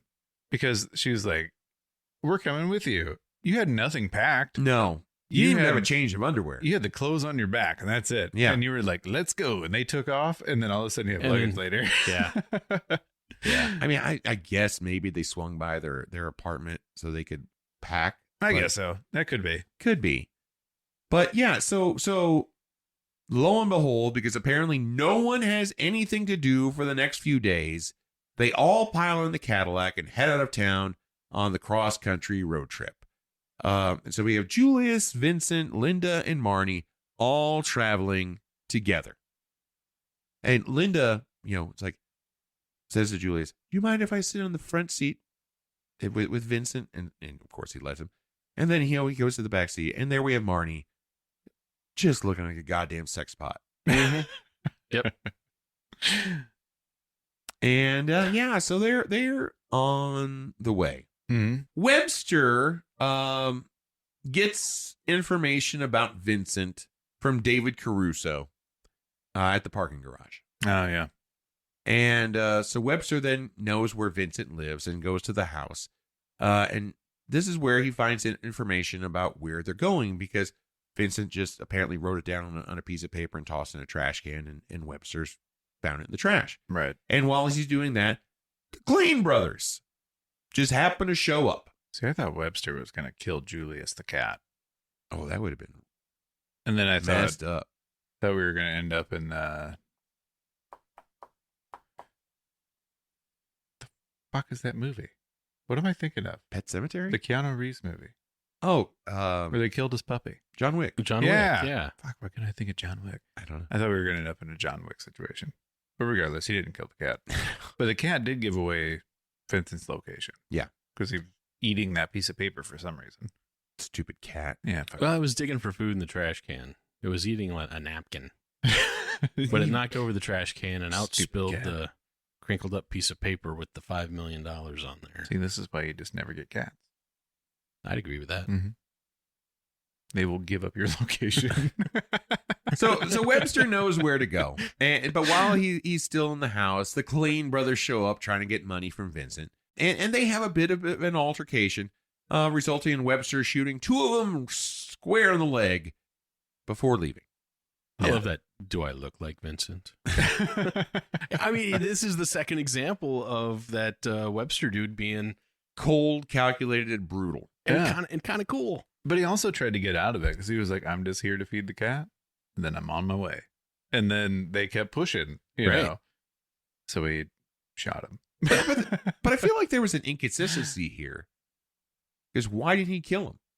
They saw his face. They saw his face, which is true. the reason why I mean, I guess they don't know his name. They can't put a name to the face. Maybe. But yeah, he killed his associates in a previous scene because they saw his face, which they only saw his face because he came to their office.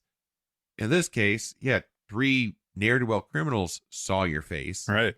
And yeah, you man, he shot him like in the shin. Right. That's awful. Yeah. That sucks, you know. But like, yeah. Then the guy who doesn't get shot is like, I'm going to call a doctor. Who calls a doctor? You call an ambulance. I'm going to call the doctor. I'm going to call my primary care physician. Yeah. I'm going to take him to a vet. Right. So yeah, so now Webster knows where the brothers are going. Yep. They do make the stop in New Mexico. Mm-hmm. And they go to have a conversation with Dr. Traven. No! I love how we That's just our mother. kick the door right Those off are the 6 hinges. fathers. That's Werner, and that is you. So start talking. Because he didn't want to talk at first. Right. So they have to kick the door in. And Draven reveals their mother lives in an art colony near Santa Fe. And Julius warns Traven that if he's lying to him, he'll be back. Yeah, I thought that was great. I thought that was great. Yeah, that was fun. I'll be back. But Traven also does provide him with a bit more information into their origins. We're making the most fully developed human the world has ever seen.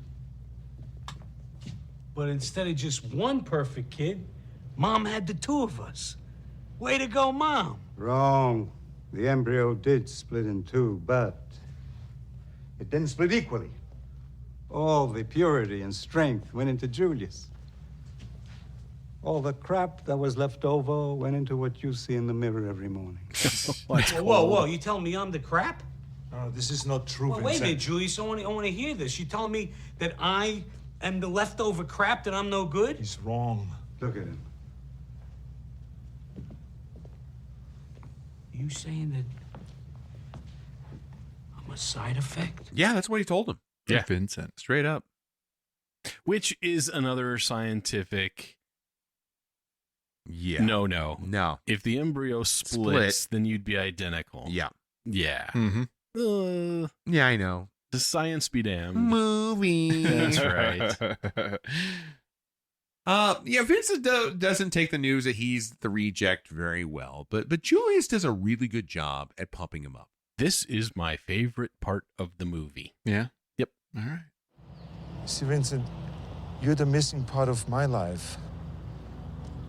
And I'm the missing part of your life. Oh. And when we find Mama, we can fill the missing part of hers.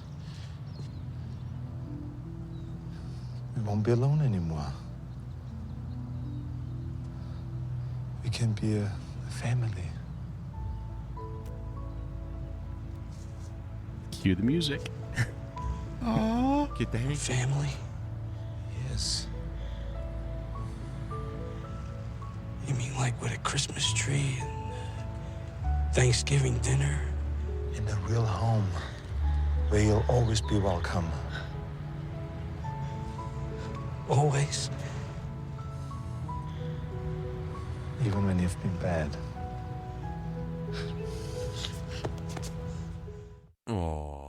That whole part, once they leave the doctor's office and Vincent's down, and we hear the tail end of what Julius tells him, but that whole whole scene of Julius telling Vincent that he has worth, that was really neat. And he really lays out the nurture differences that they've had. Yeah, he did. And basically makes the case like, I had this, but you didn't. And this is what I had and you didn't. And so, but we're here together and we can be a family. And it really hits Vincent in the feels.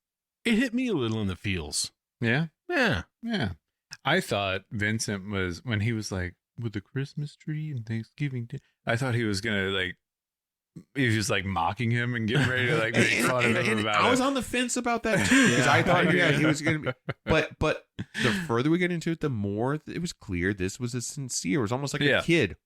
It felt like the Grinch, and Christmas. Like he was. His heart. He was so jaded, but his heart grew multiple sizes. That right. day. Yeah. Yeah, I was just sitting there waiting for him to be like, "You fucking idiot!" Yeah. Oh, you want a Christmas tree? That happens later. But if it wasn't clear, I think in the scenes that follow, it becomes clear that Vincent is fully bought in. Because he really then from here on out takes Julius under, which seems weird because he's a lot shorter. But he takes Julius under his wing. Right. Puts him above his wing. Yeah. Which is part of the comedy. and he's like, no one's going to meet my mom dressed like you. We are going to go get you a good outfit. And so that we get that fun scene of them shopping together and doing the suits. And we get, the iconic moment of them coming out dressed in the same outfit.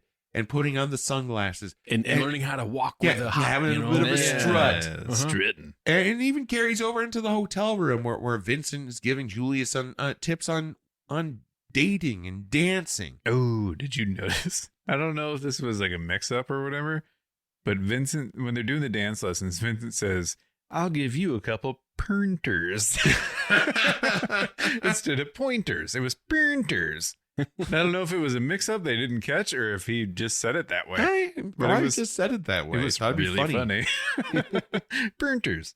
And so at the end of the day, the brothers take the sisters out to a bar where they're dancing and having a good time. Did either of you catch the band? Notice the band playing? Yeah. I noticed the band playing. Yeah. I don't know who they were. Well, the guitarist was Jeff Beck. Your face is clearly telling me you don't know who Jeff Beck is. Who's Jeff Beck? Jeff Beck is a famous guitarist. Oh, so he was in the famous Yardbirds guitarist. and a bunch of other stuff. Oh, the Yardbirds. Yeah.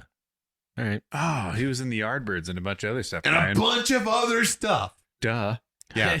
Sorry. There's a hole in my knowledge base. God. I should have known that. Jeff Beck. Yeah. There's a hole in my knowledge. It can only be filled by Jeff Beck. Better than filling a different hole. Which hole? Yeah, but they're having a good time and they're really hitting it off. And Julius, is really Vincent really wants Julius to know he's got a man in the shade with Marnie. Hey, Jules, Marnie's got the hots for you, babe. Tonight is your lucky night. I know it. I don't think Marnie really likes me. Oh, are you kidding me? Piece of cake. This woman is ripe. You just, you're nervous because your first time. Perfectly natural. Really?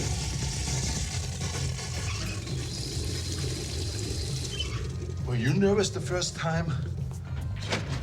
He was 12. I was 12 years old, and she was a nun. Talk about pressure. Oh! So No, I want to just. He was 12 years old and she was a nun. Talk about pressure. Yeah. Okay. Now, as fucked up as it is, Mm-hmm. did that nun have a lot to compare against? Where was the pressure? Oh, she shouldn't, unless she converted later. Well, she wasn't born a nun. Right. The other thing from this discussion I'd like to bring up, he describes Marnie as being ripe. Yeah. She's Yeah. ripe. That's true. Now, this is almost 38 years ago. Yeah. Oh, man. Yeah. So Times they be a changing. they sure do. Uh-huh. And when I think of when somebody says, "Oh, you're ripe," that's like you smell bad. You smell bad. I got some BO going on. Put on some deodorant. You're ripe. I guess he means ripe for the pickings. Yeah, right for the pickings, I think. Yeah. And as it turns out, he gets on that front probably not entirely wrong, because Julius and Marnie do a bit of smooching. They do. Yeah. But She was ripe. but the Klain brothers apparently tracked him all the way from LA to This little roadside country bar in New Mexico. How do you find them? Well, they knew that Marnie and Linda were going to New Mexico because I guess one of them had called and said into work saying we're not going into work because we're going on a road trip to New Mexico. Oh, and then subsequently were fired. Because I guess that's what happens when you don't go to work. Yeah, they didn't give much notice there. No. Yeah. And I could see how a supervisor may be annoyed by that. But yeah, the fact that you, for some reason, would then follow them to New Mexico and just so happen to go to the exact bar where they were hanging out. Yep. Seems a bit of a stretch. Yeah, they just kind of popped in there out of nowhere. And I'm thinking, how did they know where they were? Movie. That's true. Because movie. Movie. And so Julius and Vincent, they fight the McLean brothers off. The Bash Bros. And Julius does most of the work. He does. But Vincent does get a good shot in with the guitar. Yeah, he does. Yeah. And I love that moment because afterwards, Julius is like, I love it when you're violent. I love it when you hit people. Yeah. Because that's what Vincent said in the first altercation. I love it when you hit people. I love it when you hit people. Back at the hotel, Vincent goes off to spend the night with Linda. And since Vincent's in Linda's room, Marnie has no choice but to come share the room with Julius. And Julius tells her she can have either bed because he sleeps on the floor. And so Marnie gets into bed, but darn the luck The bed is just too lumpy. It's too lumpy. It's too lumpy. Can't sleep on a lumpy bed. And so she shares the floor with Vincent. Yeah. And they do it. They do. They do. And the look on his face is hilarious. It is. It's great. The little afterglow. He's got that goofy smile. So this is the thing. So this is not Marnie's first time with someone. This is Julius's first time with anyone. Mm-hmm. She's smoking a cigarette afterwards, looking real satisfied. Oh, yeah. And I'm going to assume at 35 years old, as a virgin who has zero experience, it probably was fast and not good. But she sure did look like she was happy. Okay, so I thought about that because I thought the same thing initially. Right? But she just made love with a physical specimen. Yeah. I mean, look at the dude. Yeah. He is rack stacked and packed. But if it lasts 30 seconds, are you really going to be like satisfied with that? We don't know how long it lasted. He maybe he read lots of books. I know how long I lasted. I mean, whenever I first did it. I mean, there are other ways to pleasure a woman. TMI. And if he can drive a Mustang after reading the owner's manual, did he read his sex book? Who knows what kind of books he read back on the island? Maybe he read 50 Shades of Grey. Maybe. Got into some real bondage shit in that hotel room. Yeah, maybe. I don't know. Anywho, they had a good time. They did have a good time. After this, the boys go off the next day to go meet Mom. And so they go to the art colony that Dr. Traven told them about. And when they first go to the door, they are initially refused. Mm-hmm. But they're like, hey, let's just hop the fence. And so they all hop the fence. This is one of my favorite parts because it was something that Vincent said. He goes, just throw me over. and they do. Yeah, they do. And you hear them land. Just throw me over. He's trying to be like quiet about it too. He's so little. Hey, should you people be here? No. Well, that depends on how you feel personally about trespassing. Does he always try to be funny like that? Well, we are looking for Miss Marion Benedict, please. Yeah. Is she here? Yeah, she's here. She's here. You know, sneaking in like that, I should call the police. No. No, you don't want to do anything like that. You see, this is not your everyday average situation. And they explain that they're her long-lost sons. Yep. And the woman they're talking to tells them that, unfortunately and very sadly, their mother passed away. But she is there in spirit. Yeah. And so Julius and Vincent, they leave. They're ushered out. And they then drive away.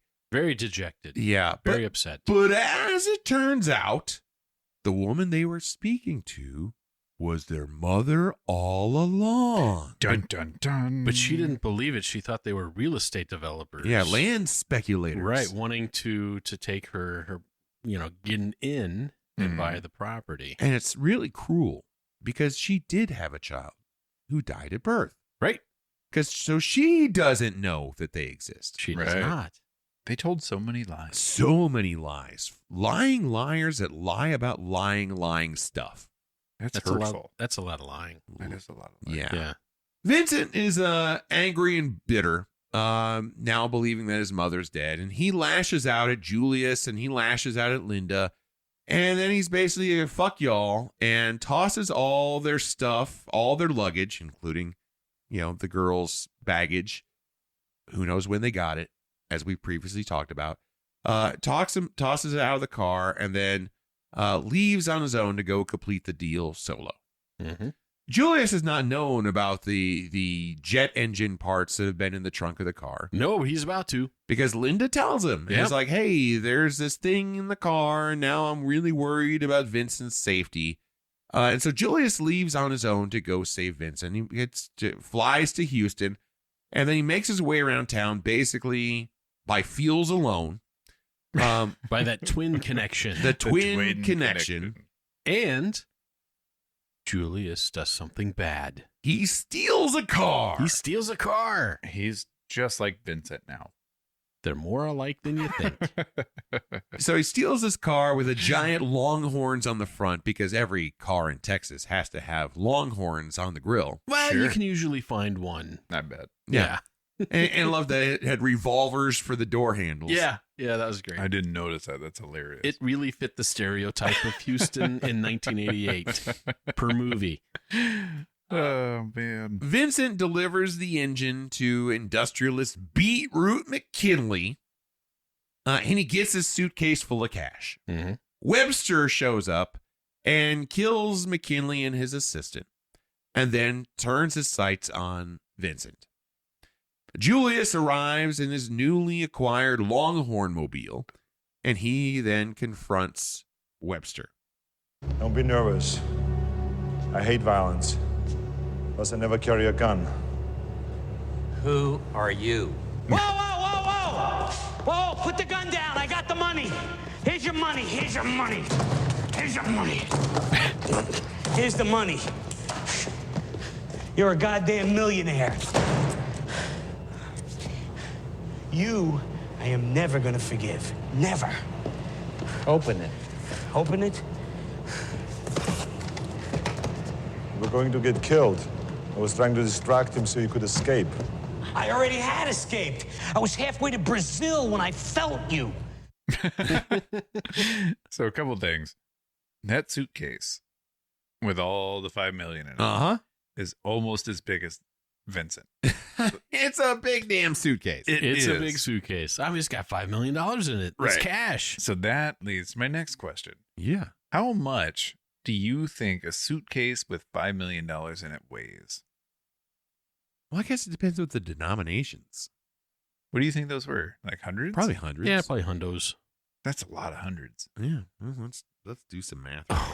We're going to do the math? Sleuth it. Let's see, if it's $5 million, then I'm going to just shoot a guess and say that it is...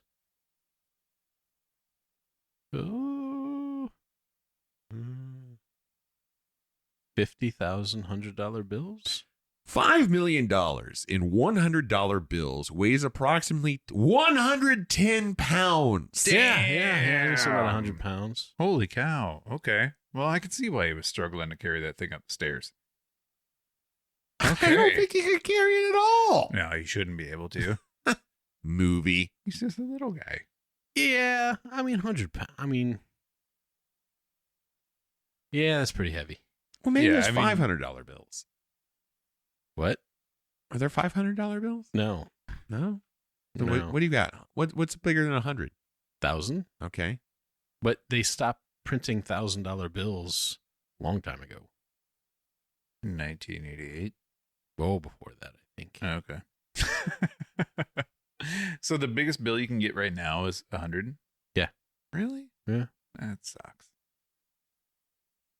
Yeah. I'm hoping I get I don't know if the Mint makes $1,000 bills. They should make $1 million bill and then give me one. Well, the largest bill ever printed by the U.S. government is the $100,000 gold certificate. Yeah, it's not a bill. Okay. The highest denomination for public circulation, though, was the $10,000 Federal Reserve note. Not a bill. Okay. There were $500, $1,000, and $5,000 bills produced and are still legal tender. But the $100 bill is the largest denomination currently produced for circulation. Okay. Don't you? We learned some things. Yeah, we did. But yeah, Facts and stats. Vincent should not have been able to lug that briefcase around. No. Not with one hand. Oh, definitely not running with it. No. Oh, he was chucking it down that hallway. Julius could have. Yeah, he could. Oh, yeah. Well, big time. Yeah, it's Arnold Schwarzenegger. I mean, he could throw Vincent He threw him over a wall. But so now Webster has got both Julius and Vincent has handed over the suitcase, but Webster's still fully planning on shooting both of them probably in the face. Yep, because they've seen his face. But, Webster forgot about the third rule. The third rule? Third rule? Yeah, third rule. Oh, the third rule. What's the third rule?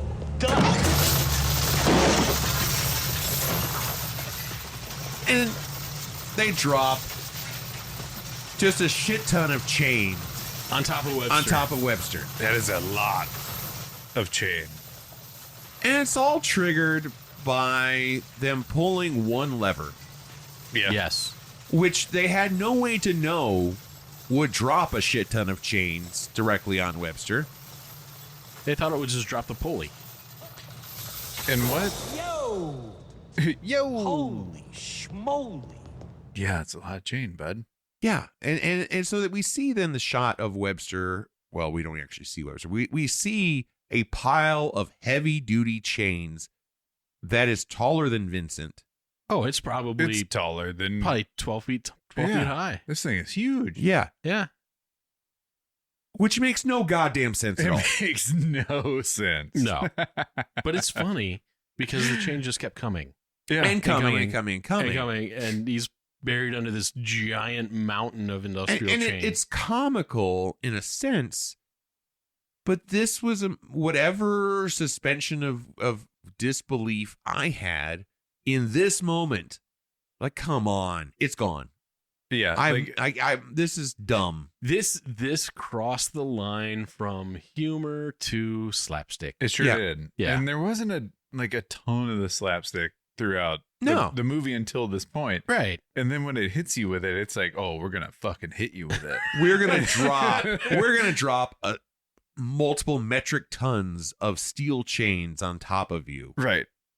Like, yeah. There's so many other things they could have done there, I mean, and honestly, it would have been as simple as just like, because Webster's standing underneath this hook apparatus thingy.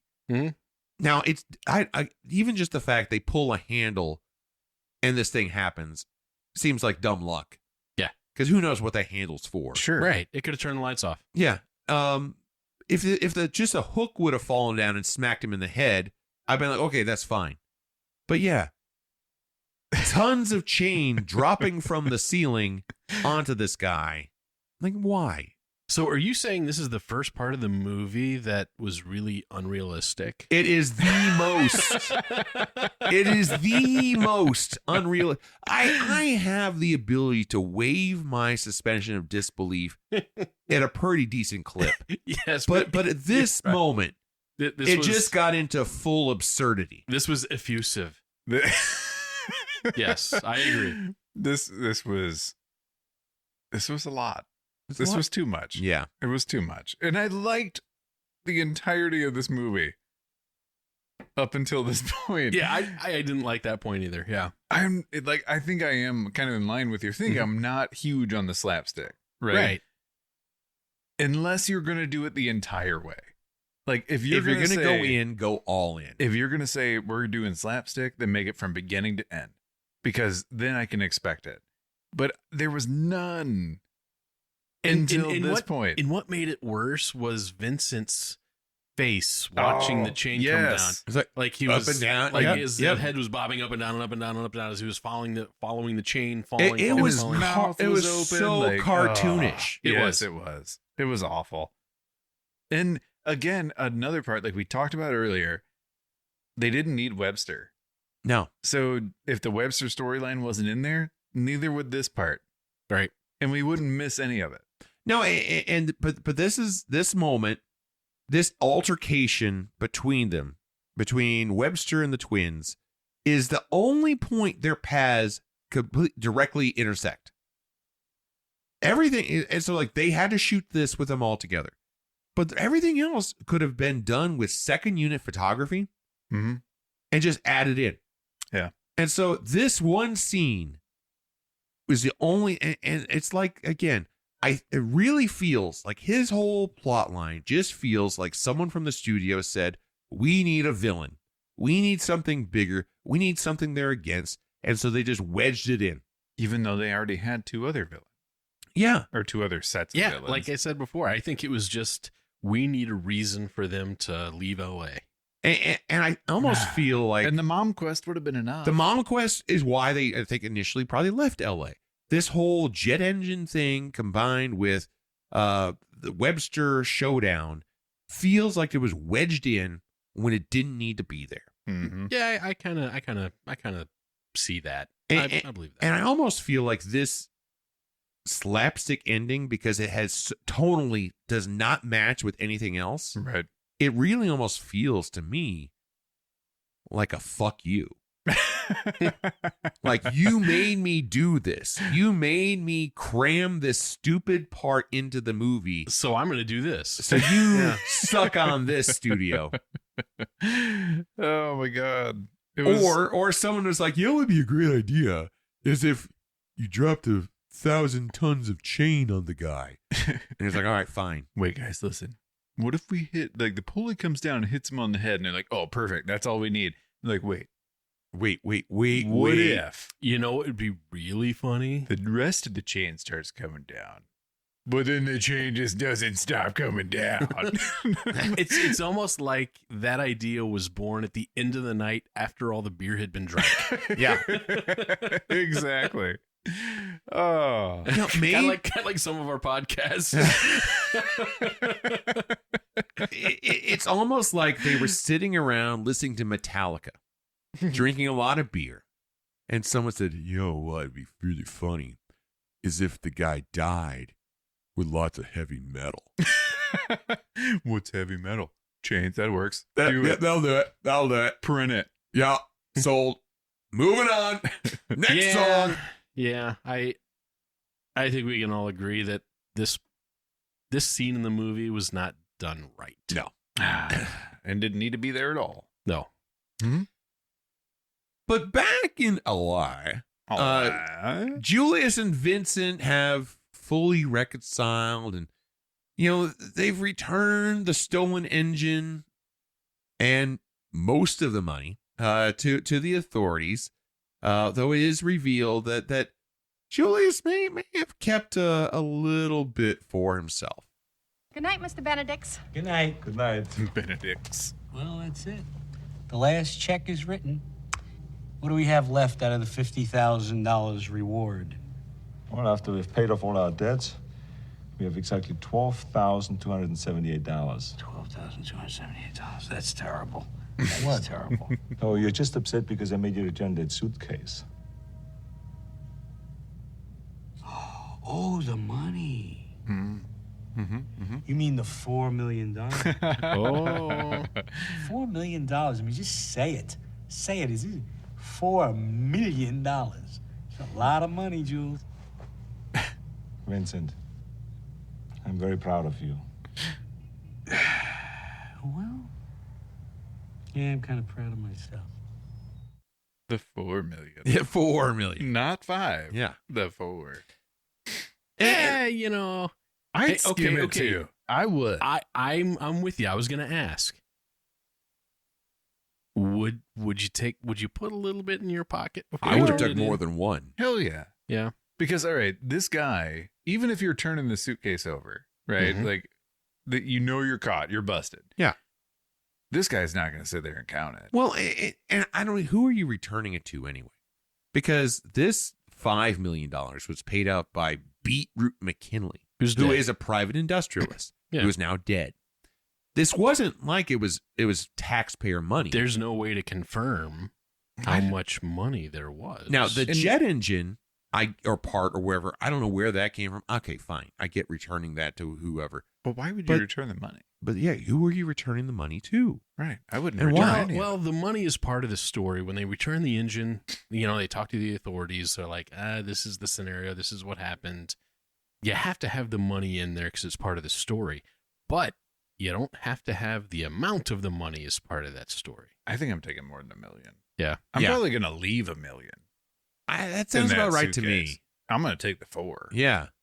Because, like, in 1988, especially, $1 million. Oh, you're a greedy son of a bitch. Is an absurd amount to drive a jet engine part from LA to Houston. 5 million. Like, that's a stupid business move in the first place. Like, that whole storyline's dumb. Yeah. Why wouldn't you just go get it yourself and cut out the $5 million middleman? I mean, I think we're getting into nitpicking. So we all agree that we would hold back some money. I've had enough beers to be nitpicky, and I'm gonna be nitpicky. I'd keep money. I would keep money. I would keep the money, and I would keep more than one. Yeah. But really, all this serves is to show that Vincent he's still Vincent. Still has his little nefarious side. And while they're still in the office, kind of commiserating about the $4 million, they get a surprise visit. Right. Mama.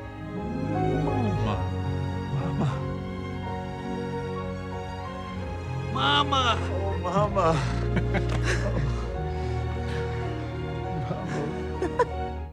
Yep, Mom's back. Hey, Mama. I recognize Mom too, but don't ask me from where. Okay, I won't. Yeah. I don't know. She's from that thing. She was that person with a face that did that stuff. She was in Stuff and Things? Stuff and Things. Stuff and Things. That's what it was. Yep. All right. Yep. Good.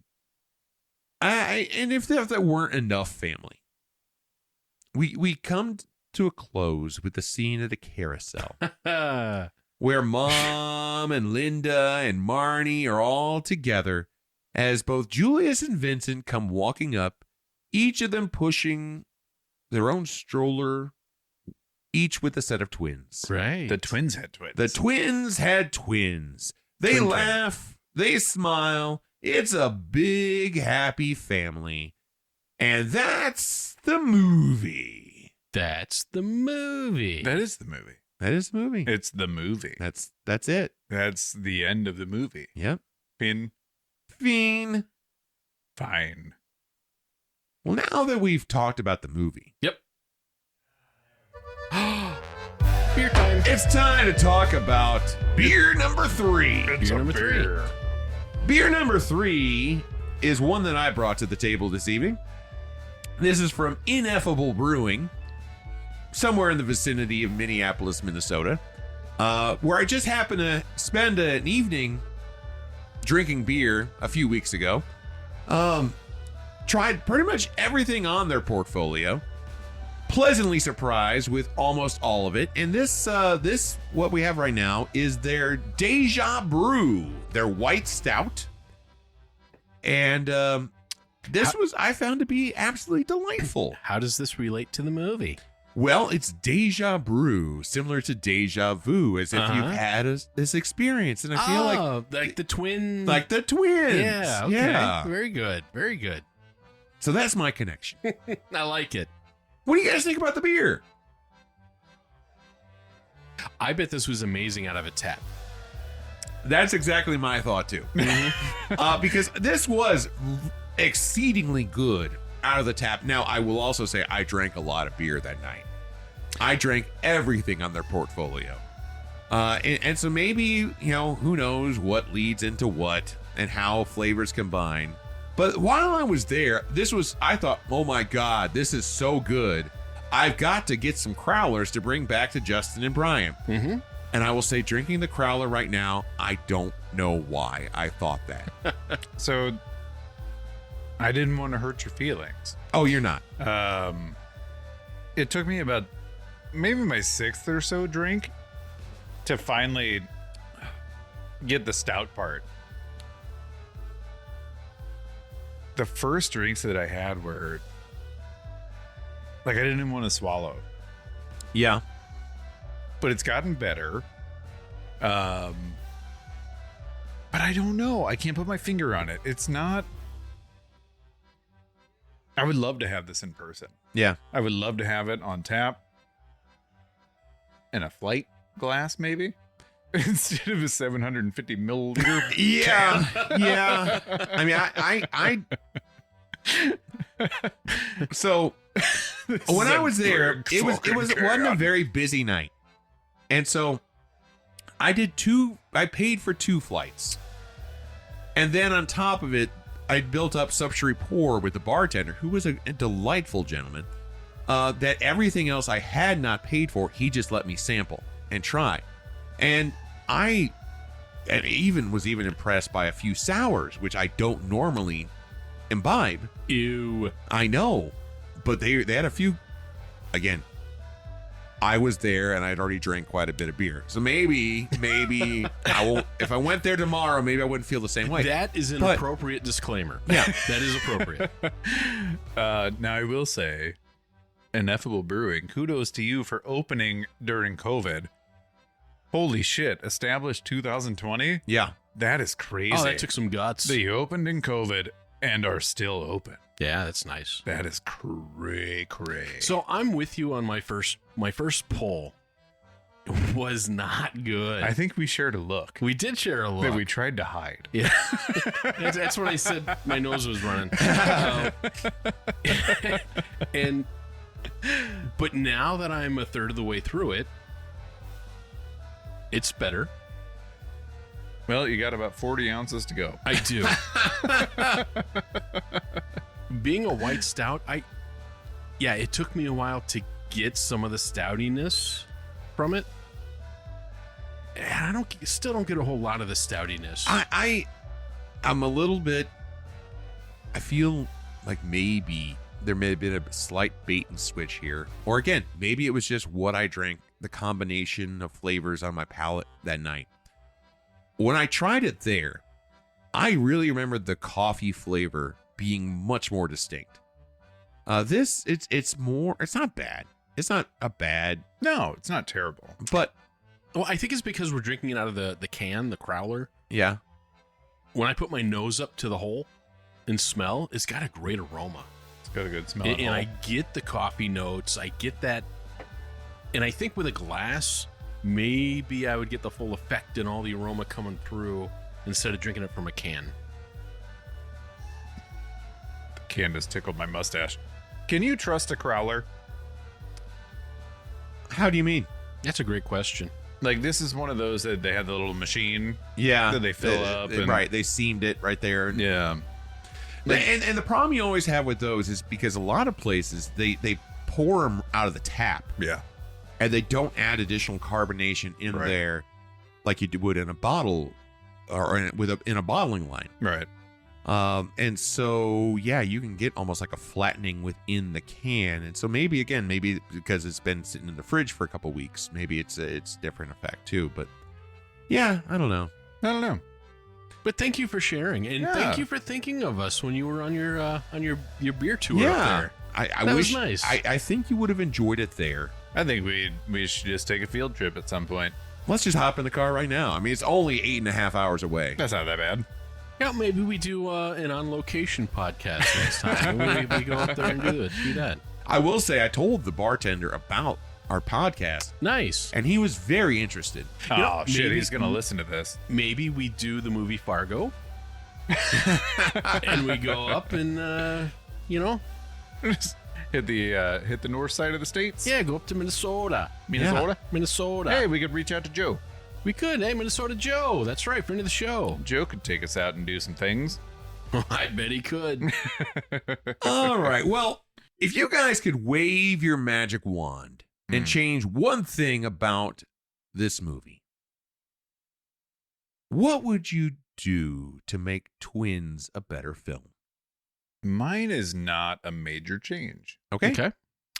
I just add more moments of Julius experiencing the real world. I'm so with you there.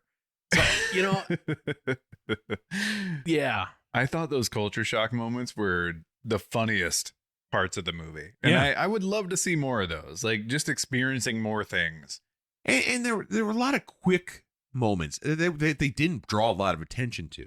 We just saw him doing his thing and feeling like a fish out of water, but also kind of like someone just experiencing these things for the very first time with this awe and excitement and titillation. that was like the immersive part of the movie, right? Yeah. Because it drew you in and made you feel like, what would I feel like if this was the first time I was ever around this many people in this crazy of a city, eating foods I've never eaten? Like, it draws you into care about him and to put yourself in his shoes. Yeah. And I thought that if you added some more of that, it would be great.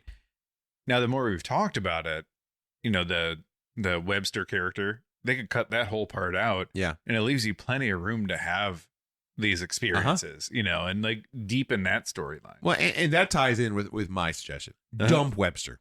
Yeah. I don't think Webster is necessary for this movie. And I think if you got rid, because it genuinely feels like it was a different movie. They're almost like, I wonder whether, and part of me wonders whether they were shooting this as a different project, but didn't pan out. It's like, hey, you know what? We got all these shots with this guy over here. I think it might fit in your movie. And they just kind of crammed it in. Yeah. Because it doesn't feel like it fits.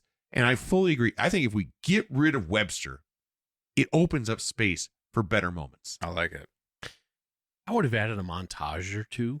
Oh, yeah? Yeah. You know, maybe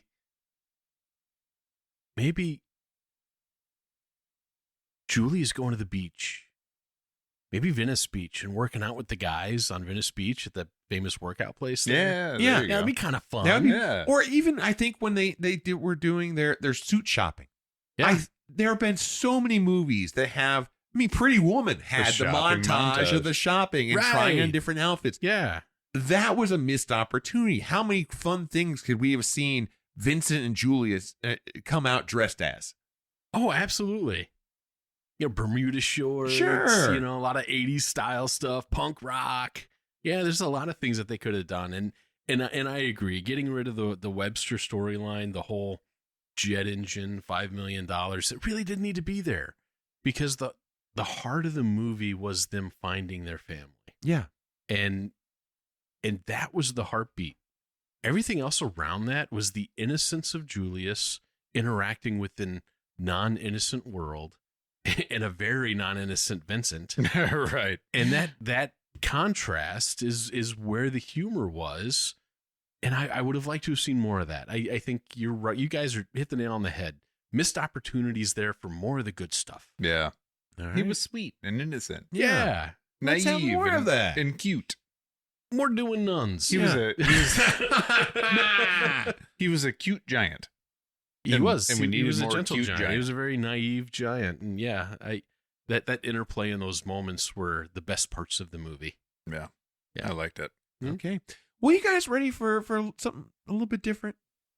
I like different. I like different things.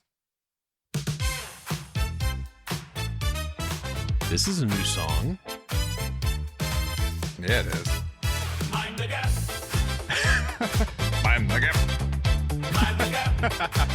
What we got going on here, Seth? Some actors are tiny. Some actors are tall. I hope he doesn't ask us about our first times. How big's the difference? Make the call.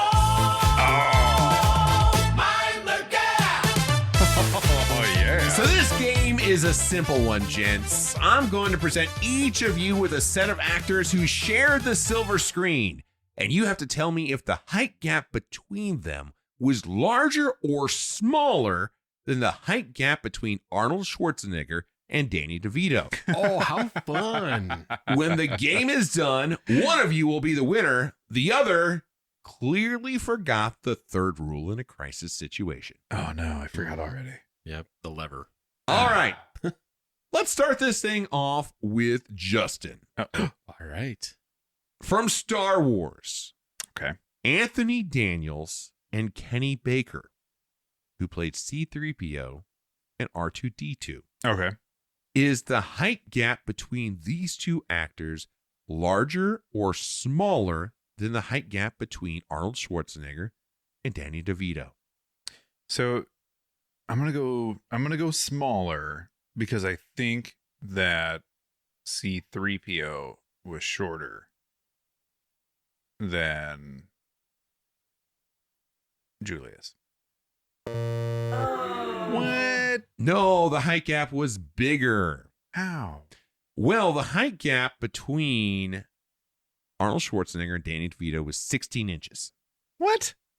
The height gap between Anthony Daniels and Kenny Baker is 25 inches. You saying Arnold's only a 1.5 feet taller than 1.4 feet taller. The Danny DeVito? Yeah. No way. So Arnie is Arnie's 6'2". 6'2". Yeah, I guess that fits. And Danny DeVito is 3 foot tall. No, he's not. He's not. He's a shorter gentleman, but he's not that much short. He's just a baby. He's just a baby. Okay. All right, it's fine. I hope mine is Vin Troyer and anybody. Brian. Yes. Andre the Giant Okay. and Mandy Patinkin, both from The Princess Bride. Is their height gap larger or smaller? So Andre the Giant was 75 feet tall. Fezzik. Yeah, he's Physic. And then the other. Mandy Patinkin is Inigo. Oh, Inigo Montoya. I don't know. Well, Andre the Giant was really tall. So I'm going to say the Princess Bride folks had a bigger gap. That's right.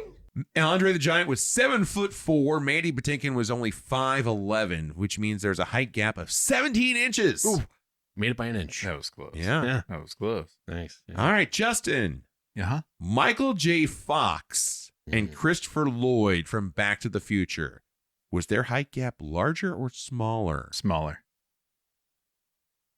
Hey, good one. That's right. Their height gap was only 9 inches. Thanks, Reggies. They cheered for me over there. Brian. Yeah. From the movie Willow. Okay. Val Kilmer and Warwick Davis. Warwick Davis was the short person. I almost said the M word. No. I don't think I can say midget, can I? Oh, you just did. Oh. He's the peck. That's the word they use. I don't know. What is it? Is The that peck. Is that Pet? worse? Peck? Peck. P-E-C-K? Yeah. Pet? Peck. He says pet? Peck. Pet? Fuck you. Are you saying Pan or Pam? I'm going to say... Pan? I'm going to say the Willow height gap was larger. Hey, as long as you keep giving me the mid... Nope.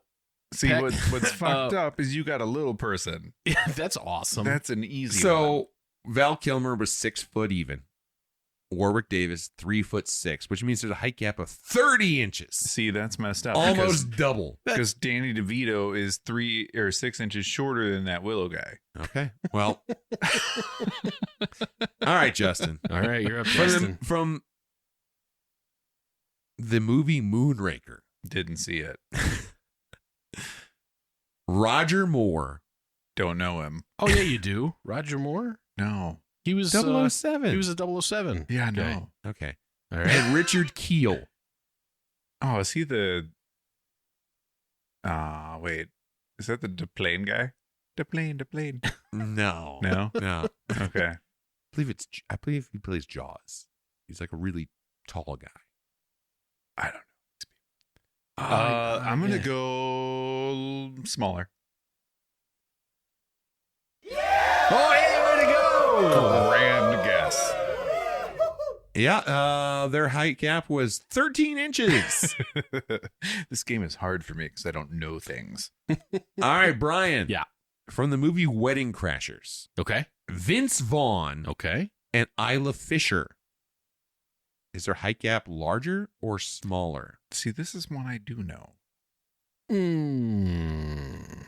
If you do know, what would you choose? I mean, I know the movie. Oh, I see. I'm going to say their height gap is larger. No. Vince Vaughn is 6'5". Isla Fisher is 5'3", which means their height gap is 14 inches, which makes it smaller. Bummer. Vince Vaughn's a tall dude. He is a tall dude. All right, Justin. Mm-hmm. From the movie The Burbs. Okay. Henry Gibson, who played Werner, and Courtney Gaines, who played Hans. Is their height gap larger or smaller? That was the guy who I thought was a lady.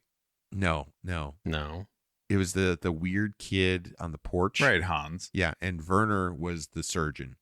The doctor. The doctor. Okay. Yeah. Dr. Werner. Dr. Werner. I'm gonna go. Their gap was smaller. Yep, only 8 inches. 8 inches. That's tiny. I know 8 inches. Do you? I'm familiar. Yeah. All right. Familiar. All right, Brian. Yes. From Lord of the Rings. Okay. Ian McKellen and Elijah Wood. Is their height gap larger or smaller than Arnie and Danny DeVito? Oh. I'm going to say, this is a guess. I'm going to say Elijah Wood's a tiny little guy. He's petite. Is he Danny DeVito petite? I don't know. I don't either. No, because Danny DeVito is not petite. Apparently the same is not an option here. Exactly the same. It is not. That would be a really cruel trick. But no, it's not. That would be a cruel trick, but it's one or the I other. wouldn't put past you. I'm going to say that the height difference of the Lord of the Rings is smaller. They look much bigger on screen. Much screen Yeah. But actually their true height gap is only 5 inches. Oh, nice. All right, Justin. Pressure's on. It is. Will Ferrell and Peter Dinklage from the movie Elf.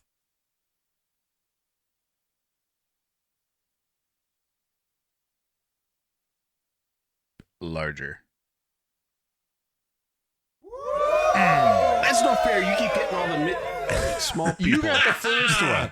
You got the first one. I got that one. I only got one small person. Will Ferrell, 6'3", Peter Dinklage, 4'5". That makes a height gap of 22 inches. Will Ferrell's 6 foot what? 6'3". Yeah, he's tall, dude. I didn't know he was that tall. I thought Peter Dinklage would be smaller than that. How tall is he? He is 4'5". Oh, yeah. Okay. All right, so this is the last one. It goes to you, Brian. Oh, no. From Austin Powers, The Spy Who Shagged Me. Okay. Mike Myers and Vern Troyer. I was hoping I'd get Vern Troyer. Some bitch. That gap is larger. Hey! Hey, Justin. Uh-huh. We're both winners, baby.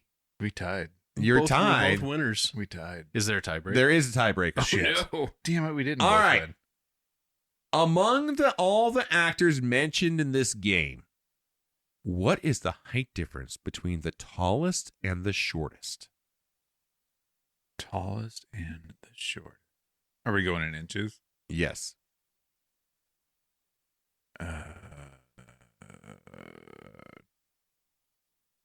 26. I'm going to take the over. Can you give me a number? 27. You son of a bitch. Well, the winner is Brian. Okay, so let me give you a true number. I was going to guess, if I had to guess the true number, I was going to guess 47. Well, that's a lot closer because the actual answer is 56 inches. 56, Jesus. okay. The tallest one we met in the game Andre the was Giant? Andre the Giant at Vern 7'4", and the shortest was Vern Troyer at 2'8", which equals a He's 2'8". height difference of 56 inches. He's 2'8". Yeah. That's right. No, that's a baby. And that, ladies and gentlemen, was Mind the Gap. Congratulations to Brian for most accurately navigating the highs and lows of this game, and to Justin. Wow. Better luck next time.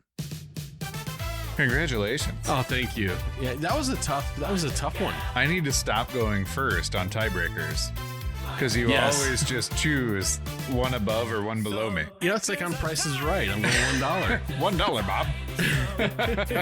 I guess now it's Drew. Yeah. $1, Drew. Make the call.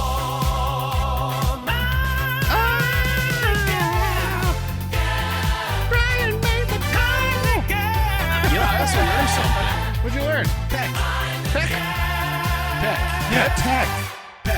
PCK. Yes. That is the new term for little people. No, that's in the movie. That's what they call them. Although actually, even in the movie, I think it's a derogatory term. I think it's actually no, I'm not sure. But anyway, I mean, you call anybody a pet. A bushel and a peck and I'm making the Seth neck. real mad. I just think we just should go back and call them midgets. Oh, Is how that- about we table that and instead we pick some poison? All right, let's pick some poison. All right, let's start things off with movies from the same year. Would you rather watch Twins or Rain Man? Twins. Twins. Yeah, Twins. Rain Man, I think, is kind of boring. Yeah, kind of full of itself. Would you rather watch Twins or Die Hard? I gotta go Die Hard. I hate the hype on it. I really Yeah. do. Oh, but I was on the train before it left the station. I'll watch it again. I'll go Die Hard. I'll watch it again, but I'll probably be real disappointed. Yeah. I'm going to go Die Hard. Yeah. Twins or Coming to America? Coming to America. Coming to America. Yeah, for Yeah. sure. Twins or Who Framed Roger Rabbit?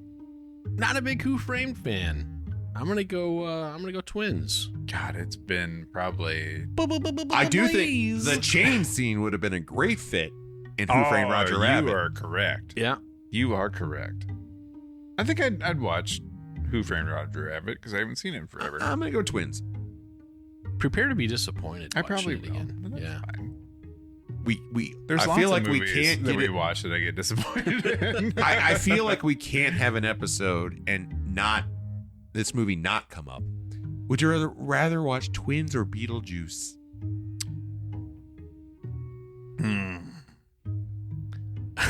I'm going Twins. I'm gonna go Twins also. Same. I gotta be in the mood for Beetlejuice. Yeah. All right, let's talk about some Arnold Schwarzenegger movies. Would you rather watch Twins or The Terminator? Terminator. The first one? Yeah. Twins.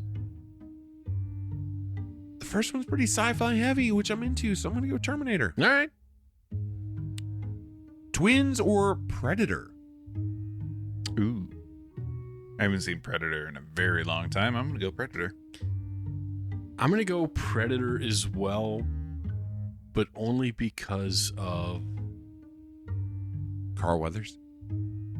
no, the governor of Minnesota, where our beer Jesse came from. Ventura? Jesse Ventura. Jesse the Body in that chain gun. Yeah. Oh, yeah. But I'm still going to think I might pick Twins over Predator. I get you. Twins or Total Recall? Total Recall. Total I'm going Recall. Total Recall for sure. Just for the three Three boobs. boobs. Yeah. Twins or Kindergarten Cop? I'm gonna watch Kindergarten Cop because I would just like to see it again.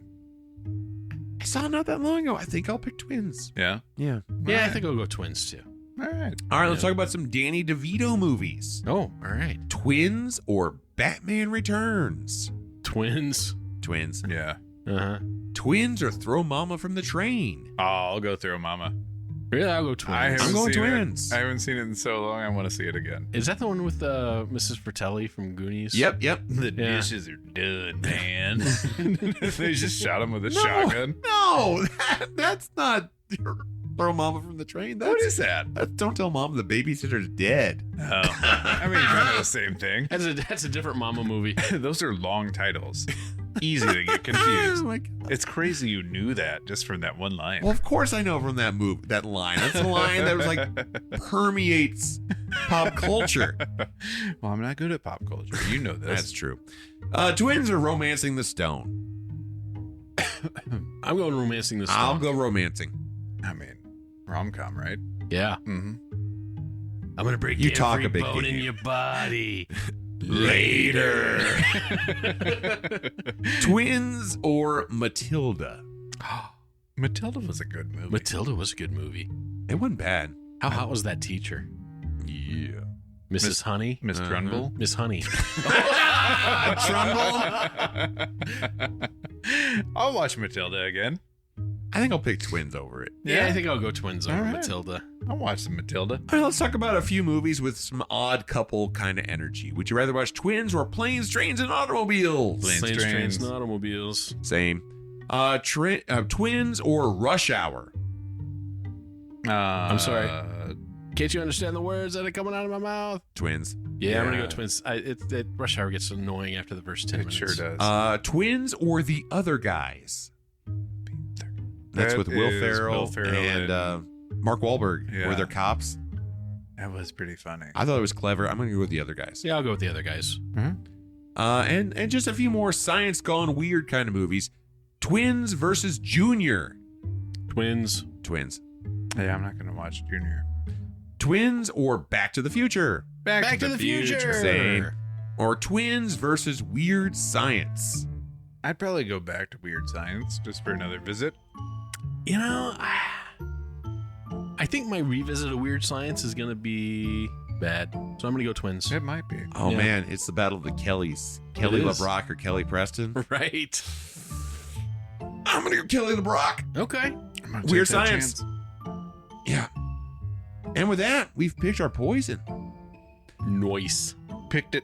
But now that we've picked our poison, it's time to pick the winner of the Boddicker Award. Clarence Boddicker, you are under arrest. You have the right to remain silent. Fuck you. Guns, guns, guns, it's time to choose. Who stole the seat and lit the fuse? Bad, bold, or just deranged? The Boddicker Award brings the pain. Can you fly, Bobby? Blank. Not quite, but our winner, pure dynamite. If you're new to the show, each episode we choose one worthy recipient to receive this prestigious recognition in honor of one of our favorite cinematic characters, Clarence Boddicker from RoboCop. It's not an award for the best actor or whoever was on the screen the most, but the character who we think brought the most to the movie. Brian! Yo, I get to go out of the chute here. Who is your choice for this episode's Boddicker Award? All right.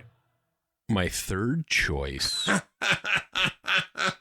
is Marnie Mason, played by Kelly Preston, because she is a smoke show. Yes. My first place, my Boddicker Award winner. Who do you nominate? I think on the surface, it is easy to nominate Arnold Schwarzenegger, with it being his first comedic role, stepping outside of that box, and the character he played was fun and it was goofy and all that. But I don't think you have a successful Julius without a Vincent. So my Boddicker Award is going to go to Vincent, played by Danny DeVito. I think his comedic genius and experience in this movie drove it forward, and it elevated everybody else around him.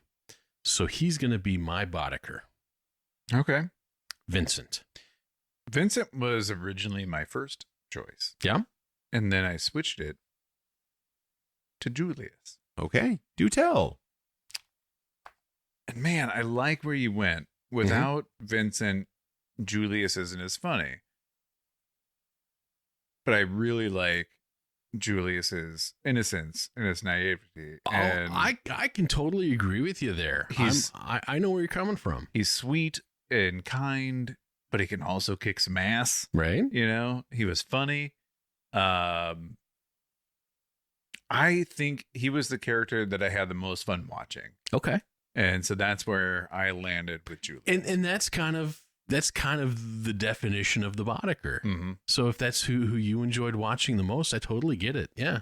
I can't disagree with a whole lot of what you said. But we're split. Yeah. Well, you know, see, I was going to give my nominee to Linda. No, it was not. Were you going to give it to CSI Miami? The booth worker. Mm-hmm. Yeah. No, it's Webster. Oh, fuck you, Webster. Fucking goddamn. Or what was the honeydew? What was the guy's name? The industrialist guy? The guy in Houston? Oh, Beetroot? Beetroot McKinley. Who named that character? Oh, Jesus Christ. And his last name's McKinley, but he was the furthest thing from Irish. Beetroot. No.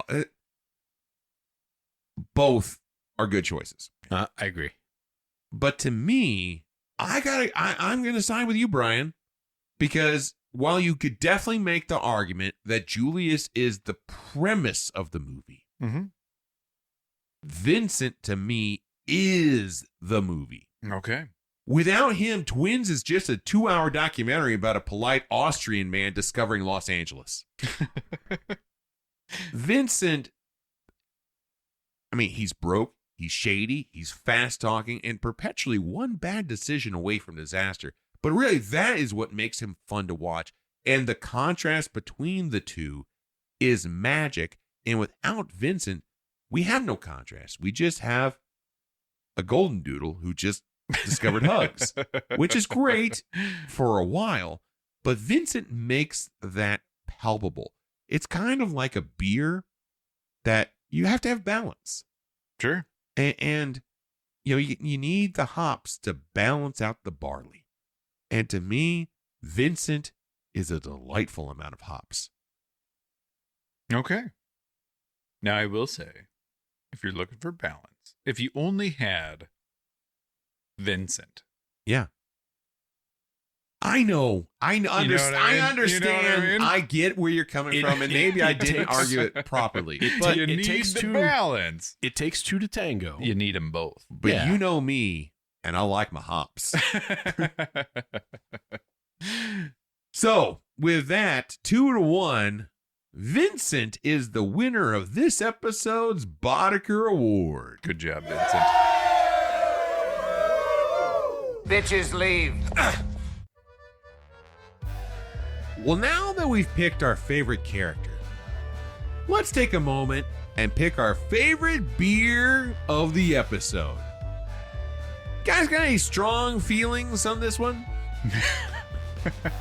All right, I'll go first on the beers. Go ahead. All right, my third beer of the night, in last place, is the good stuff. Good behavior? The good behavior. Light, hoppy notes, heavy seltzer flavor. Yeah. It didn't sit well with me. It was too carbonated. It wasn't robust enough. I didn't get much beer out of it. So yeah, that's in third place. All right. In first place, I'm going with the tried and true Coors Light. I know it might seem like a surprise, but I'm with you.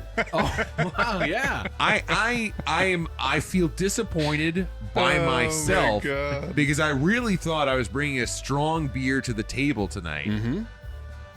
But this crowler let me down.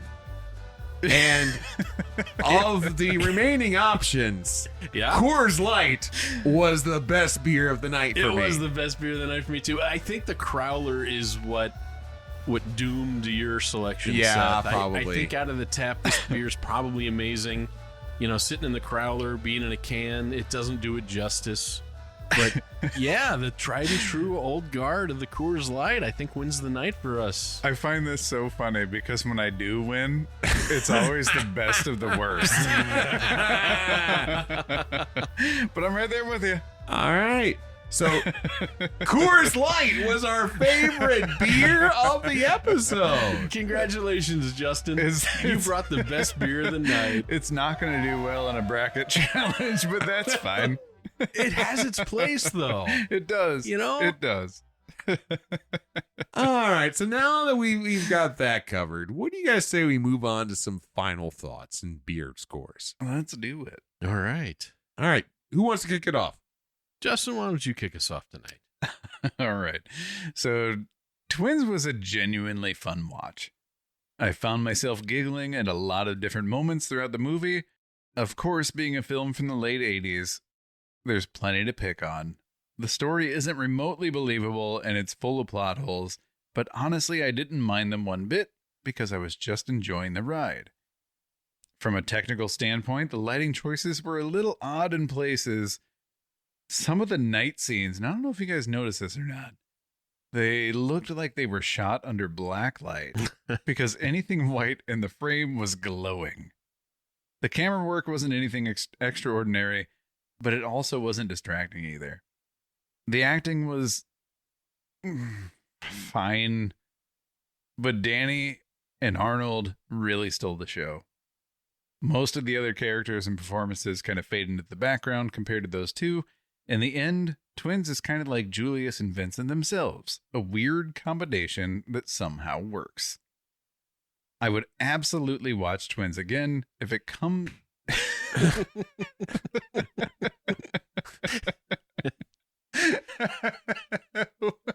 What happened? I don't know. I would absolutely watch Twins again if I came across it on a lazy Sunday afternoon. But like Seth says, everything is better with 2 beers, but I'm gonna need 4. 4 beers. All right, Brian, how do you feel about it? All right. Well, at first glance, Twins is pure 80s comedy. Laugh out loud moments, absurd situations, and a pairing so mismatched it's impossible not to smile. But beneath the gags and the physical comedy, there's something quite touching. A story about family, connection, and discovering that love that can show up in the most unexpected forms. You know, I'm a bit of a victim of nostalgia with this one. I remember watching it as a kid. I remember when I watched it as a kid. I remember enjoying it. I remember the laughing. I remember the feel good. And so that part of the nostalgia really makes some of the negative things in this movie disappear for me. Okay. You know, even in a world that was trying to create perfection, it's the imperfections, the laughter and the bonds that we make along the way that truly define family. Twins may make us laugh first, but it reminds us to feel too. No. And I think the wholesome part of that, especially like I said, the part where Julius talks to Vincent about Vincent being the side effect of the experiment. I really like that. Mm-hmm. I think it was really wholesome and pretty neat. So I like this movie. My beer rating, I'm going to give her a 3. All right. 3 beers. All right. Well, overall, I got to say Twins has a lot going for it. First off, Arnold actually pulled it off. He did. For his first real comedy, the guy shows he's got legitimate timing. And playing Julius as this earnest, hyper-polite superhuman, really works. Because Arnold commits to it completely. There's no winking at the camera. He just plays it straight and does it really damn well. Mm-hmm. On the opposite side, you've got Danny DeVito, who is basically the perfect counterweight. He's a walking disaster, a fast-talking hustler with terrible instincts, and DeVito milks every second of it. And the chemistry between the two of them is really what makes the movie work. But the problem about this movie is that the movie around them is pretty damn thin. I get it. The plot is basically a road trip with a jet engine in the trunk for reasons that never really make sense. The romantic subplots are kind of truthfully forgettable, despite Kelly Preston. 100%. And the nun. Yeah. And the villain shows up for what feels like a completely different movie and then disappears under a ton of giant fucking chains.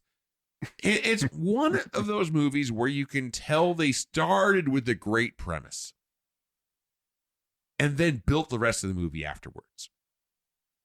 And what they ended up with is kind of a camel, a horse designed by committee.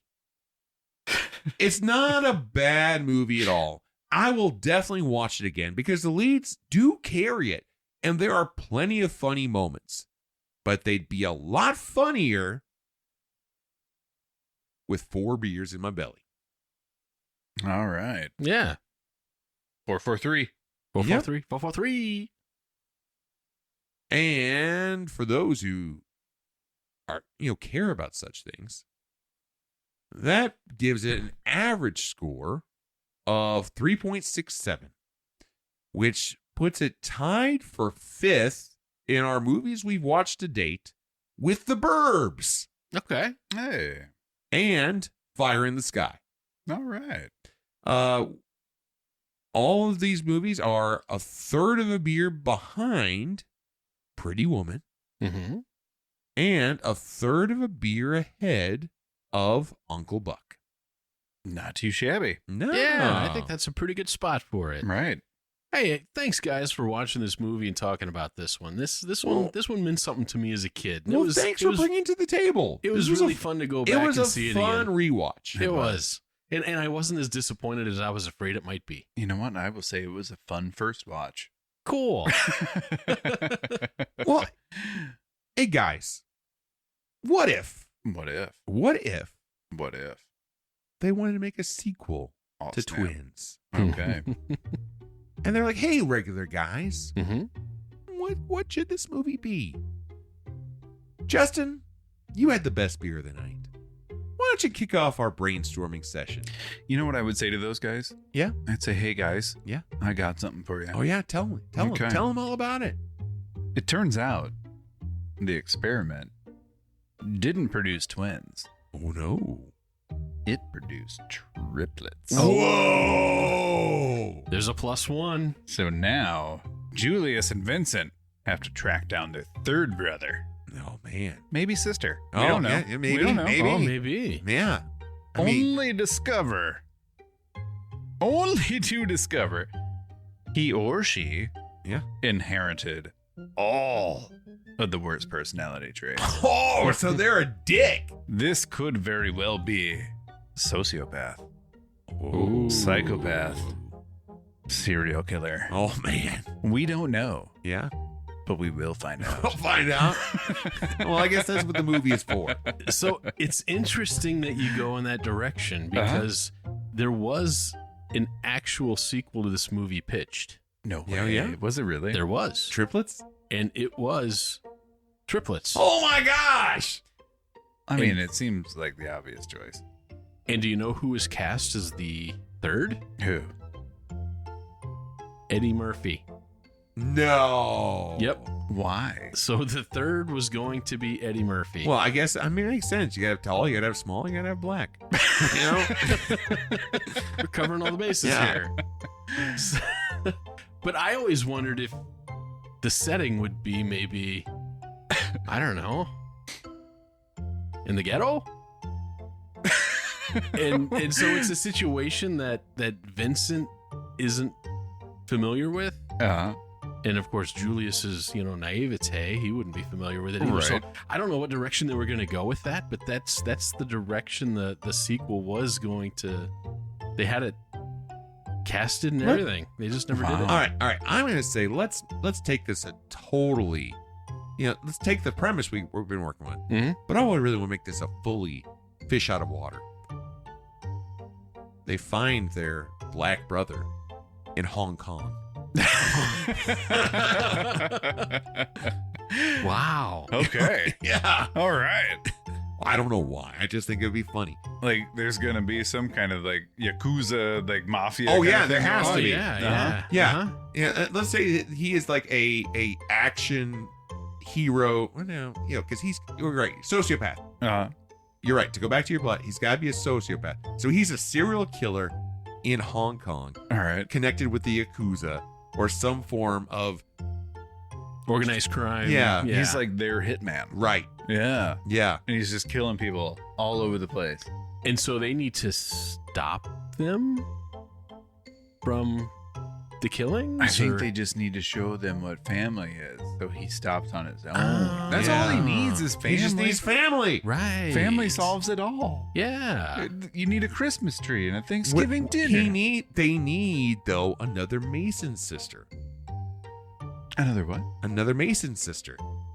Marty and Linda. You're so right. Marty and Linda, they're not twins. They're might not have another sister. You never know. Right. And so they have a sister that they'll introduce to their black brother in Hong Kong. Or maybe those relationships didn't quite pan out.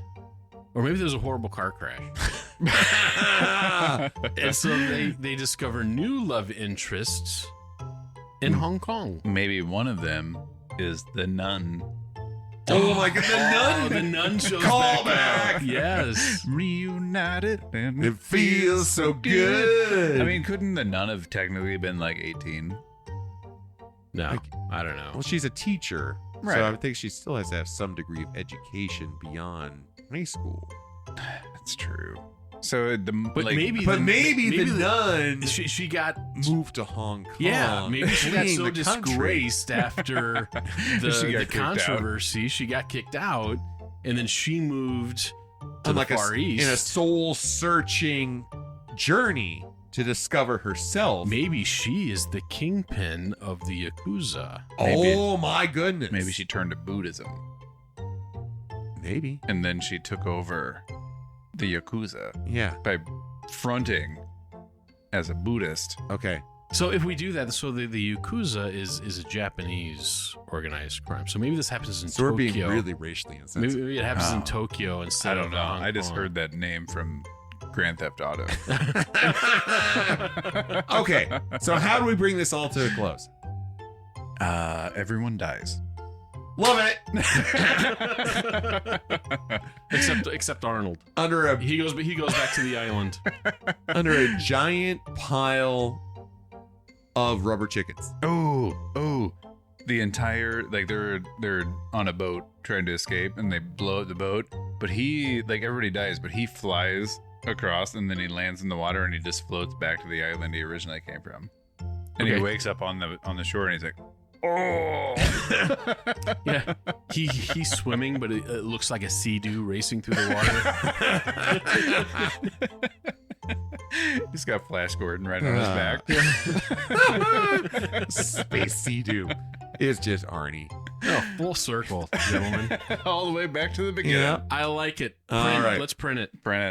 Well, I think that's going to do it for this episode of the Regular Guy Movie Show.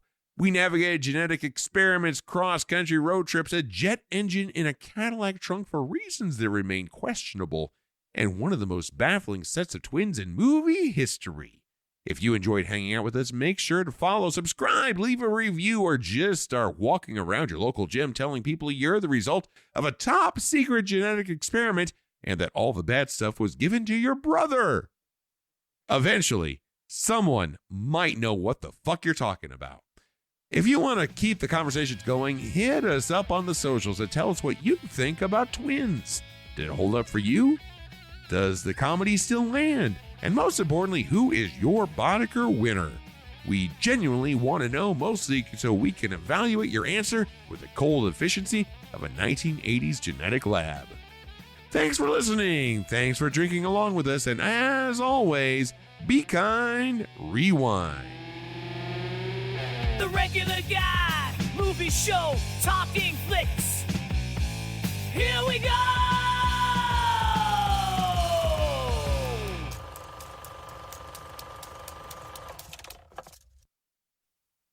So, Vincent had carnal relations with a teacher of his who happened to be a nun. Yeah. Who was the hottest teacher you guys ever had? Oh my God. I was in high school. Yeah, same.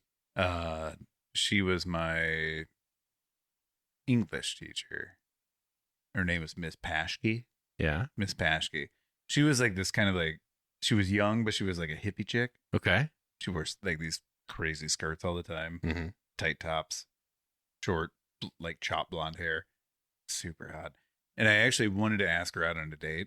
Yeah. On the last day of school, my senior year, because I was 18. Oh, yeah. I was graduating. Right. It would have been legit. And I chickened out. Oh, no. I didn't go through with it, but Miss Paschke was hot. Yeah. Yep. How about you, Seth? Oh, in high school, Miss Mayfield. She was our math teacher.